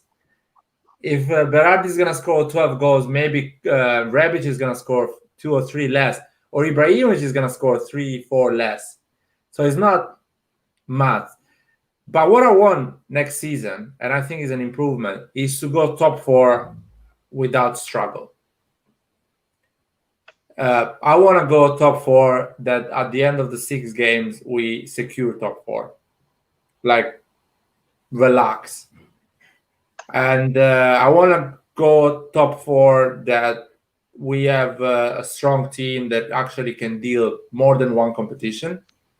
We couldn't manage that this season. It was really hard to play Europa League and Serie A together. But next season, hopefully we can play Champions League and Serie A together and achieve our goals, which is top 4 and a decent Champions League run. So that's is an improvement. I think if we do 79 points next season is an improvement again, because it means the team is there is a confirmation that they are good. They can replicate another season. That's my biggest question mark. Is overachievement? He had an incredible season, or the guys can replicate another season like this? So my biggest achievement for me is to replicate the same season we did. 79 point, 76 point. That's incredible. That's good. Absolutely. And another issue we're gonna have to deal with is injuries. I think last season only Real Madrid was the other team in Europe that had more injuries than us, which was our medical team. What the hell are they doing? We're having this problem for many years. Every season we have 40, 45 plus injuries. We have to sort that stuff out. No matter how many players we buy, we need to manage players better, I think. And that's something maybe Pioli can do better, managing players. I don't know. I'm not sure about that. But there's 2 ways to look at it, right? When it comes to injuries, it's either you have some sort of miracle medical team, or you have the depth to plug in those holes. Now, to the depth to plug in those holes, I think we need to have the transfer budget, which it seems that we don't really have one that is enough for a solid second team to take us over any speed bumps. Yeah, it's the medical thing is an issue. It's so unusual, man. Or we have the type of players that actually get injured. Okay, let's don't consider Ibra and Mandzukic, because I think Ibra and Mandzukic were something weird. I hope Ibra is not gonna get injured the same amount of time he got injured last season, but probably it's gonna happen. Going back to Giroud, I think Giroud is gonna play a lot. I think Giroud comes from a league that is quite physical, so that means he's physically fit. He's in a good condition. He's going to score 10, 12 goals in Serie A. I really believe that. If Ziyech come to AC Milan, we're going to have better service to the strikers. And again, one more season for Diaz, for Selemaker, and Leao. They're going to improve and get better. So the only thing I want, seriously, just at the same season we had the last season. That means we have 15 players that can replicate a top 4 performance, which is really important. If you want to become a rich club, you need to go 10 times in a row and not win the Serie A next season. Okay, here's an interesting spin that I wanted to ask you guys. Would you take the knockout stage of Champions League or the Coppa Italia if you had to choose? Knockout stage. Same, absolutely. Coppa Italia means nothing to me. 0. Knockout stage, there is excitement. There is players improve because it's 2 games in and out. You saw how much the players improved this season with those difficult games during the season. After playing against Roma, important game against Juventus, important games against Atalanta. They are different players, different people, different personnel. So it's important. Yeah, what is saying here about Pioli? Wait until Pioli gets out and we are going back to trouble. Okay. Well, I don't think Pioli's going to get sacked. What I realized about Pioli this season, that the guy makes a lot of mistakes, but he is humble enough to fix those mistakes quick. He's not keeping that ego, saying, yeah, I'm right. I was right, so I'm going to keep doing that way. He changes quick. He understood, for example, the approach against Inter, the first game, and the first game against Atalanta, we lost 3-0 and 3-0 now. He realized that the approach was completely wrong. That he had to wait. So that's why we won against Atalanta. We wait from he learned a lot. I think Pioli is the type of person that learned a lot during the process. So I'm not worried about that. Exactly, and he's not a crybaby like Conte or Gasperini. He doesn't cry after every game, you know? With many injuries, with all the odds against him, he still managed to take a team full of injuries without a striker to second position. And that's more than enough for me to say that I respect him, I love him, and I wish for him to stay for many years and succeed at this club. Because no coach in the world, believe me, no other coach would have done the same without having a striker half a season to finish second place in the Serie A with 79 points. Yeah. Okay, I hear you. I think in terms of the playing the devil's advocate here, I think everyone is quite well documented that or recorded that I've said I'm purely out. Yeah, yes, I hear you. He's at the end of No, the. you're not the If you only look one. at A lot of people say that, so don't. It's not a big mistake. I doubt it as well during the season. He's the right Yeah. manager, so don't worry. because for me, and what frustrates me the most is that we were leading the Scudetto. I know that if you consider our last season where we were not even in the Champions League and we got second place, yes, big achievement. But where I'm seeing it from, we were in first place and we dropped down to second place, and we had to get that second place in the last game of the season. That's what irks me a little. He should keep his job. I mean, I've publicly also admitted that he's proven me wrong. He should stay on, but dropping from first to second, I think it's a bit of a question mark there. Yeah, that's true, but he also fixed that when he changed the tactics in the last five games of the season, with the introduction of Brahim Diaz, with how he played Çalhanoğlu, just the way he played. I think he fixed it up, and he like exactly the situation. He showed the ability to read games, to know tactics, to read teams. And that's why I've trusted him. He wasn't stubborn to stay in the same route. There's this news, guys. I don't know how reliable it is, but Di Marzio is quite well known, and seems like Brescia is gonna accept Olzer as a exchange, basically. So we get a 10 million discount. What is here? And there is an option to buy. I think where he was, we can buy also in the future. Yeah, buyback option. It's a perfect scenario. Like Olzer will get more playing time, Tonali will get him for cheaper. That's I think that this is the perfect scenario, to be honest, in terms of Tonali and Olzer, because I wanted him to get a chance with Milan as well.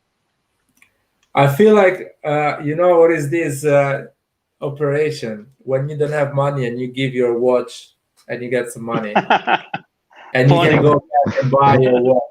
I feel like AC Milan, to prove Brescia they're gonna give him 10 million maybe in 3 years in the future when they have more money, they gave player, let's take this player, and in 3 years I'll come back and I'll buy it for 10 million to you, so you get the money, I own you, because I cannot pay you now.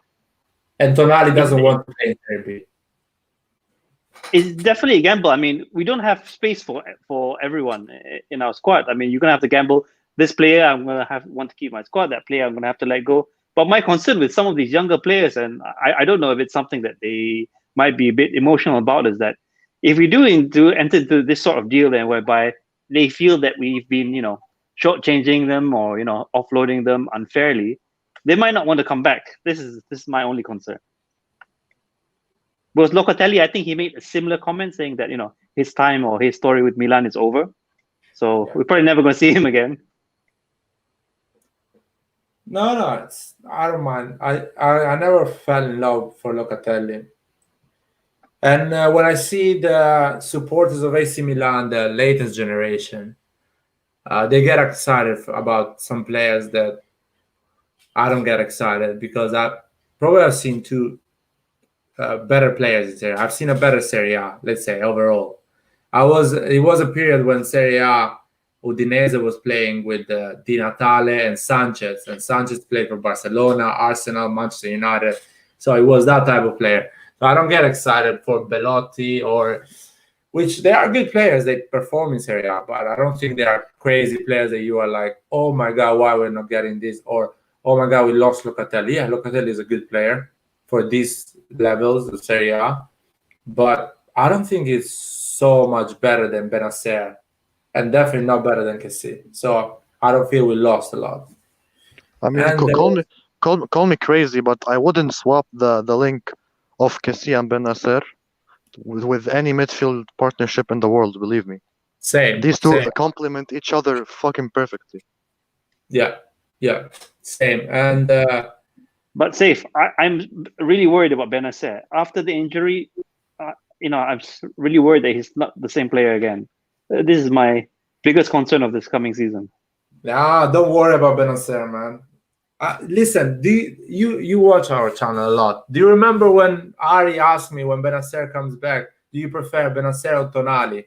And I say Tonali. You remember that? And Ari got shocked. He said, because I know it's such a difficult season after you've been injured for a long time. Getting the rhythm to play the high level, it's really hard. It takes time. Tonali was in that rhythm. He was playing every day, every time. So he was fighting in the midfield. So I would have preferred Tonali just for that reason. But Benacer is way better than Tonali. And next season, when he's gonna start fresh, he's gonna be a different player. He's gonna be a different player. So don't worry about it. Yeah, Lair is right. I mean, you saw enough from Benacer before the injury to suggest that on the ball, he's probably our best player on the ball, creating chances. Yeah, stirring up the midfield. He's special, man. It's just a shame about the calf injuries, but he's a very special player. No, it's a good player. Don't worry. He's been around for a long time. He's really young, but he did his first game in England with Arsenal. At the age of 16, yeah. And I think the manager was Arsene Wenger at that time. So if Arsene Wenger chooses him at the age of 16 to play a game, it means he is talented and is mentally ready to play. So don't worry, he's a guy that is going to come back stronger than before. And what is it? We opened the talk about, this is our old report, man. No way. I think maybe Bellotti is coming back, and if Bellotti doesn't come back, Conte is gonna be our backup on the left, on the right. So Conte is terrible, man. Like I love the guy. He's passionate for Milan, but he's terrible. He doesn't offer anything anymore defensively. Or I prefer Dalot 1,000 times over Conte. Seriously. Well, but if he doesn't come, he's gonna stay Conte. That's it. Simple as that. I don't know about you guys, but I never forgave him for that handball when we played against Juve. I don't even remember that thing, man. I remember he turned his back and he hit his hand, and they got the penalty. I think it was in the Coppa Italia. No, man, that was Calabria. Not Conte. Was it Calabria? Yeah. I even got the wrong guy. But it wasn't even Calabria's fault. It shouldn't have been given a penalty to Juventus because the player was very near him. Yeah. You've been the wrong guy. Wrong. I honestly thought it was Conte. Yeah, man. TV money from the Champions League next season. Hopefully, the stadium is gonna be full. You guys, you live. I mean, I know Saif lives in Romania, and you live in. Where do you live? In Malaysia? No, I'm Malaysian, but I live in Saudi Arabia. Saudi Arabia. For me, I live in Europe, London, and probably I'm gonna buy the season ticket of AC Milan. If I mean, I can buy it too because from the next year I'm not gonna have much classes. It's all like work, you know. So I might do it. I have to go to the Champions League. I have to do it. The atmosphere will be incredible in the San Siro. Can't wait. Yeah, I wanna go back to San Siro. So I'm gonna buy the season ticket. I don't know. It's gonna cost 300, 400, 600, 500 euros, something like that. And hopefully the stadium is gonna be full. They're gonna sell a lot of pre-season tickets, so we give some money to the club and we can invest it for the next season. And I can see 6 games at least. 6 games, the big 6 games. That would be completely fine. Going back to San Siro, that would be fun. What is it? What's going on here? Rebic. What about Rebic, guys? Do you think he's gonna, if Giroud comes back? I mean, if Giroud comes and Ibra is there, we have Rebic. Where Rebic is going to play? He's gonna be a striker, left wing. On Is the he left, gonna be a because starter? Left wing. on For the the left, Theo link up. he complements Theo Hernandez very well. Like, Yeah. I prefer him very much over Leao on the left, to be honest. But just because of the link up with Theo Hernandez. I'm weird. I don't understand why Theo Hernandez doesn't pass the ball to some players. Have you realized that? Sometimes he just don't pass the ball. When he plays with Leao or with Auge, he doesn't pass the ball to them. I don't But think when it's a he matter plays of him not passing the ball, because he's blitzing through, and he has to be sure that if he's passing the ball, the other player is on the same wavelength to be able to know the play of what he's going to do. So if he's not confident that this guy is going to play the ball back to him, he's probably just going to charge through at goal. Yeah, it's. But you need to be confident. I think that's a sign of immaturity. You need to be confident. You need to trust Auge. That's what I say. You need to trust the process. You need to trust Leao. If the manager puts Leao in the pitch and is asking Leao to go wide, so when you go inside, you have to pass it to Leao. You have to do that. You cannot not,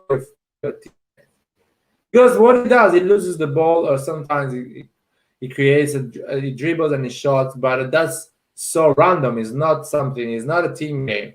You need to trust Leao or Auge. There is no point in making these changes if you don't trust them. You need to grow up in that sense. I agree, but Theo's biggest. But my biggest peeve with Theo is that once he gets dispossessed, he stops. He's not tracking back. This is my biggest problem with what he does. Yeah, the goal against we got against Napoli, the first goal Politano did, it was all Theo's fault. He didn't track back. Politano was alone on the right. I remember Even against Juventus, Chiesa made him look like a Serie B defender. Yeah. I mean, but Chiesa is talented, and a 1v1 is sometimes is not just your fault. Sometimes the player is good, but if you're not in your position, that's your fault. If Politano dribbles you, that's different. But if you're not in your position, because I don't know what he's doing. Dalot is going forward with Casti. So I'm saying Dalot, Casti. I'm not saying Messi, Daniel Alves. He's going forward. So if you have a bit of brain, you're a Serie A player for AC Milan, you have a bit of brain, you stay in your position. Where are you going, man? It's not Daniel Alves and Messi going forward. So it's basically 99.9% is going to end the forward attacking part. Where are you going? Stay in your position, man. Hey. No, but to be fair, no player will have a perfect play every game perfectly. So this is where the depth really needs to be there to say that maybe in training, if Pioli did notice that Theo might be a bit off, there needs to be the second option. It's just that we didn't really have one other than Dalot, but maybe it didn't work out all the time. Yeah, I disagree with this comment about it was 6 weak teams. I mean, we got 79 points, man. And until the last game, we still not sure to go in Champions League. So it was a tough Serie A. The top 6 teams, they got a lot of points. Yeah, I fully agree with you. Look at the games that we had to win against Lazio. Remember that last minute header? We had to win those games. It wasn't like a stroll in the park. He was a tough Serie A. Imagine us winning against Spezia and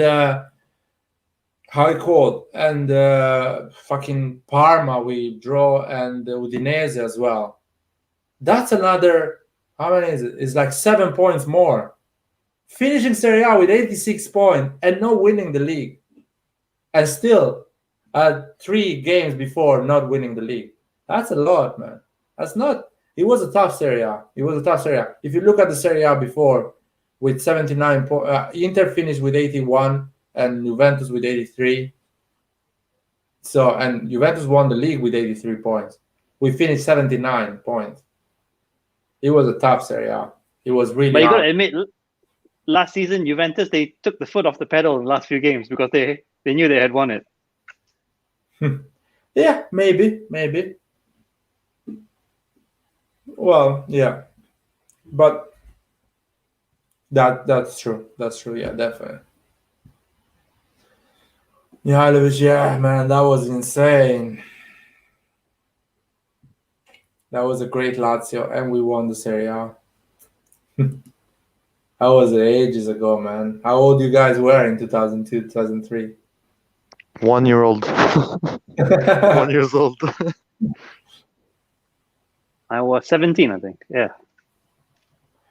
Yeah, the people are saying, worry about Krunic, not Benacer.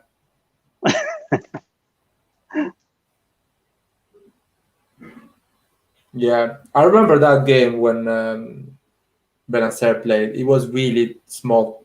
He was really tiny player, tiny little man, Benacer. He never passed to Auge, so I'm not the only one who realized that. That's so weird, man.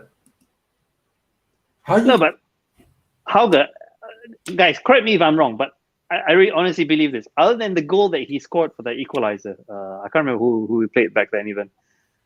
He kept getting dispossessed by the ball because it's a bit predictable. He's charging along the left flank, trying to do some flashy dribbles, gets dispossessed, then we're out of ideas. No, still you have to pass the ball, man, because you never know. You create spaces. You move the ball, you create spaces. Oh, we have some question here. People are coming from North America and United States. That's the time. Ziyech, we talk about this, man, but I will tell you, is it possible with talking about numbers and expenses? Yes. I don't know if the player wants to come and play for AC Milan. Let's see. That's. I mean, he was very close to joining Roma, I think 2 or 3 seasons ago. So I don't think joining Milan in the Champions League, the stature of the team would be much of a problem. I think if we pay the money, he will come. Honestly. Yeah, I would say he's earning 4 million. You can give him.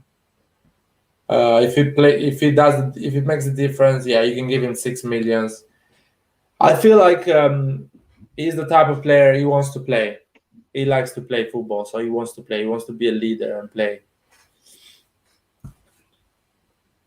Sometimes plays.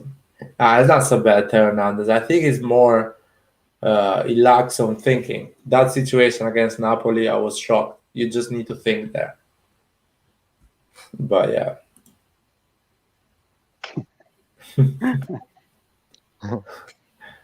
That was actually good. Daniel's like Didier Deschamps. He's gonna be a great player. Just if he just fix those small things, man, they're so simple. The difficult part, he already has the good things. He's fast, strong, and he scores goals. He's always going forward, so he has that attitude. Just need to fix a few things. Head down, yeah. Well, man, better than the previous one we had on the left side, so I'm not complaining. Yeah, 75, 69. Some Serie A seasons, it's 69 points, you got top 4, man. It's just crazy. 79 points. Yes, same. I was just quite young. People are really young. Yeah, I hope we get 79 points next season.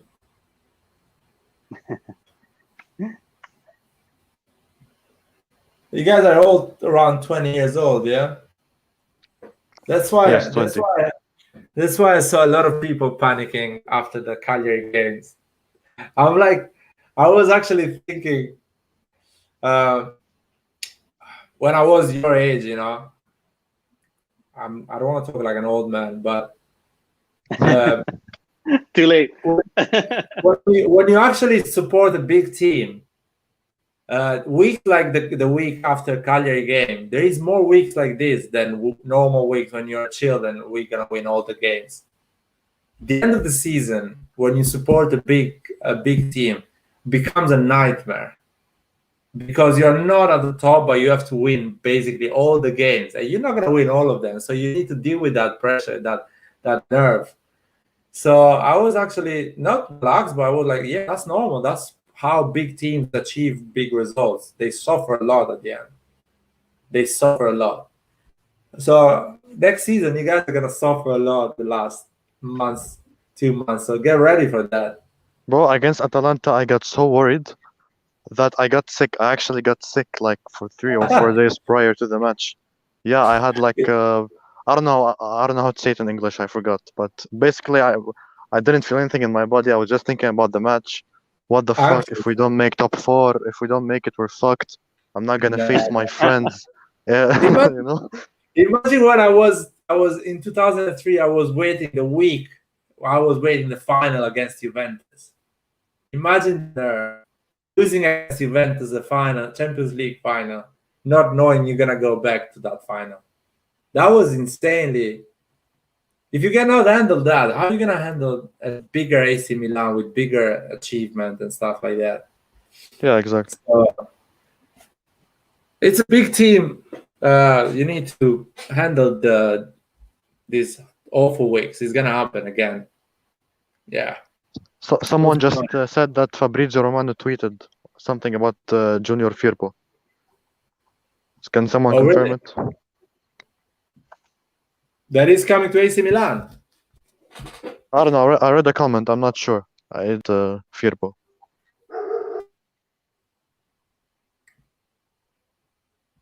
I don't think we would close the deal so early on. Yeah, but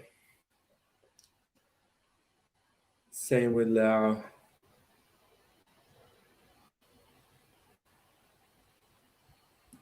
It's gonna be a tough season, man. And when if we go around 16, and maybe let's say we are lucky and we go to the quarterfinal, you're gonna see people on Twitter thinking, "Let's go and win the Champions League, man."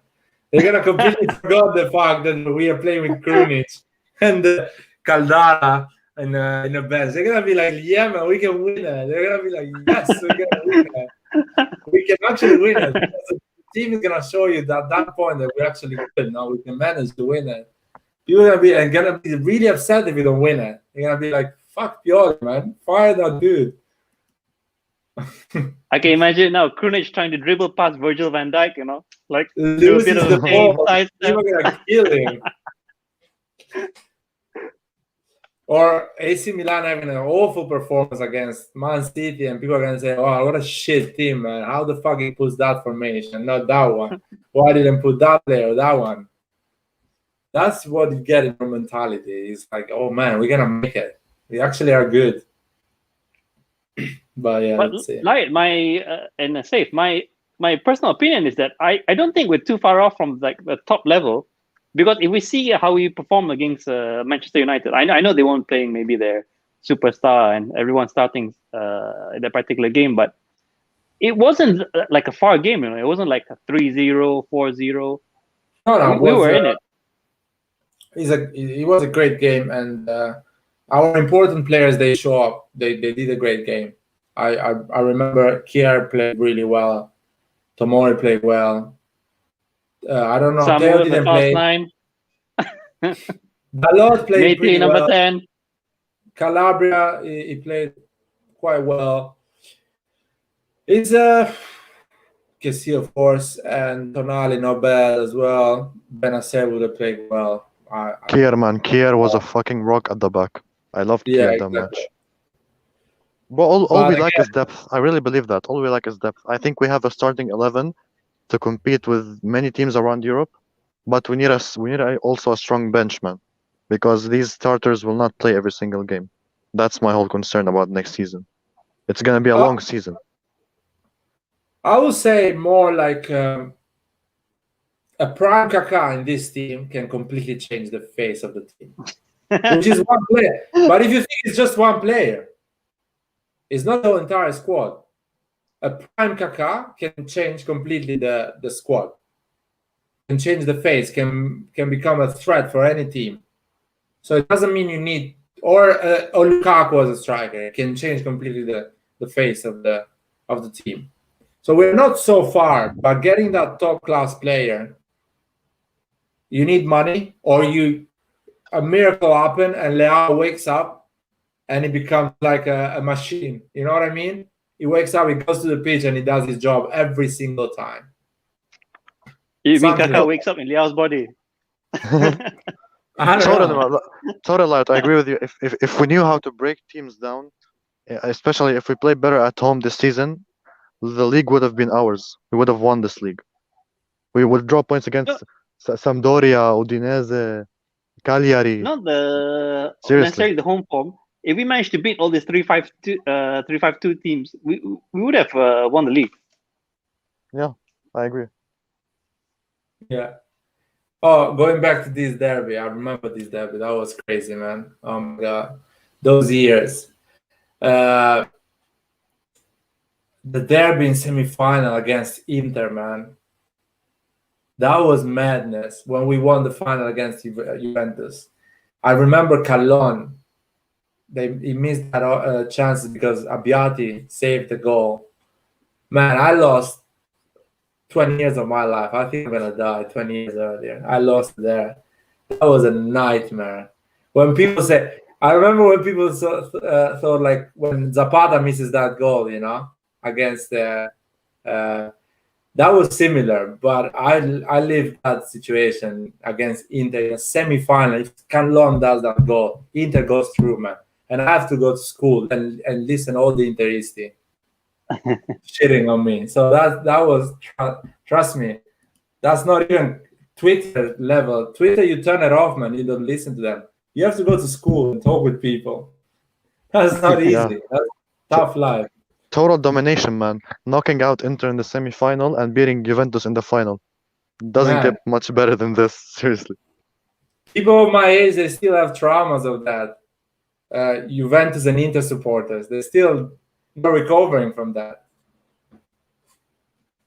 I don't want to leave that. What's going on here? There's some pretty good comments.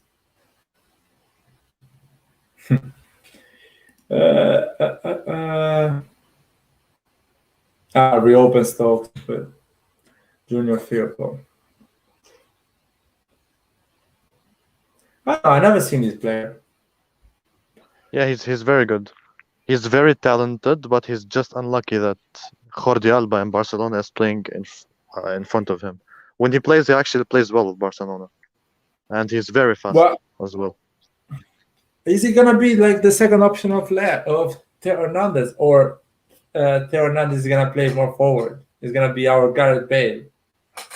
No, he can he can play as a backup left back, and if need be, he can also play as a left midfielder if we really need a winger and we don't have much options. If we're not gonna play Theo there, we can play Firpo there because he's a left wing back. He's not a left back. Oh, okay. Okay, that's good. Man, yeah, it was a penalty kick, man. What a stress, man. Just thinking it, I'm getting scared already. And Nesta scored the penalty. When Nesta scored the penalty, I thought, yes, we're gonna make it. Sheva is not gonna miss it. That was good. That was insane, man.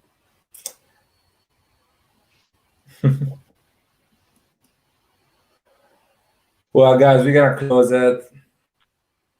Yeah, it's been fun. Let's say Forza Milan anyway, and I think it's gonna be a great season. I'm looking forward. I think the guys are going to do well because there is a lot of talent, and hopefully Pioli doesn't get fired, because if Pioli doesn't get fired, it means we're doing shit. We're doing really bad, like Gianpaolo situation. So hopefully Pioli doesn't get fired now. Okay. Quick question: who do you guys want to play in preseason? We're probably gonna have a few preseason games like last year. Is it gonna be the usual Monza? On Monza, for sure, we're going to play against Monza. It's like the Trofeo Berlusconi, you know? It's now Monza. Yeah. For sure, Monza is over there. So it's not far away, so we can play there. I would like to play against Manchester City, man, once. We'll see them You in the know, Champions League. I just want to see it in the preseason, but I don't think it's going to happen with COVID restriction and everything. We're not going to play against Manchester City. Probably we can manage to do a small tournament with the Inter and Juventus, probably. I would personally love to play against Barcelona because I want to prove even in a preseason that we can beat them. People see Barcelona know Serie A is a farmers league. Believe me, on our day with a full team, with how Barcelona is doing now, I think we can beat Barcelona. So it's not that it's impossible, to be honest. We used to play them in the Juan Gamper Cup or something like that. Yeah. Camper Cup, Camper Trophy. Yeah, it was we signed the deal for Ibrahimovic last time we played that tournament, that cup. Galliani went there. Yeah, and we lost in penalties, I think, against them. Sidorf missed, Pirlo missed, everyone missed.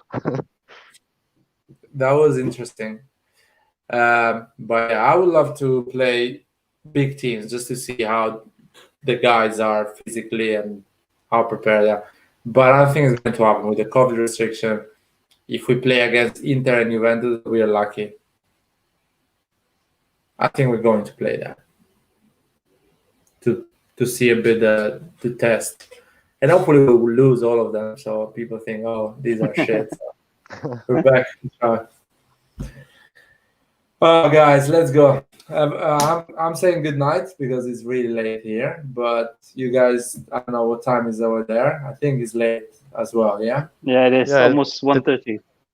Yeah, it's 1:15 for me too. I know you're a student. What about you, Skrilla? What do you do?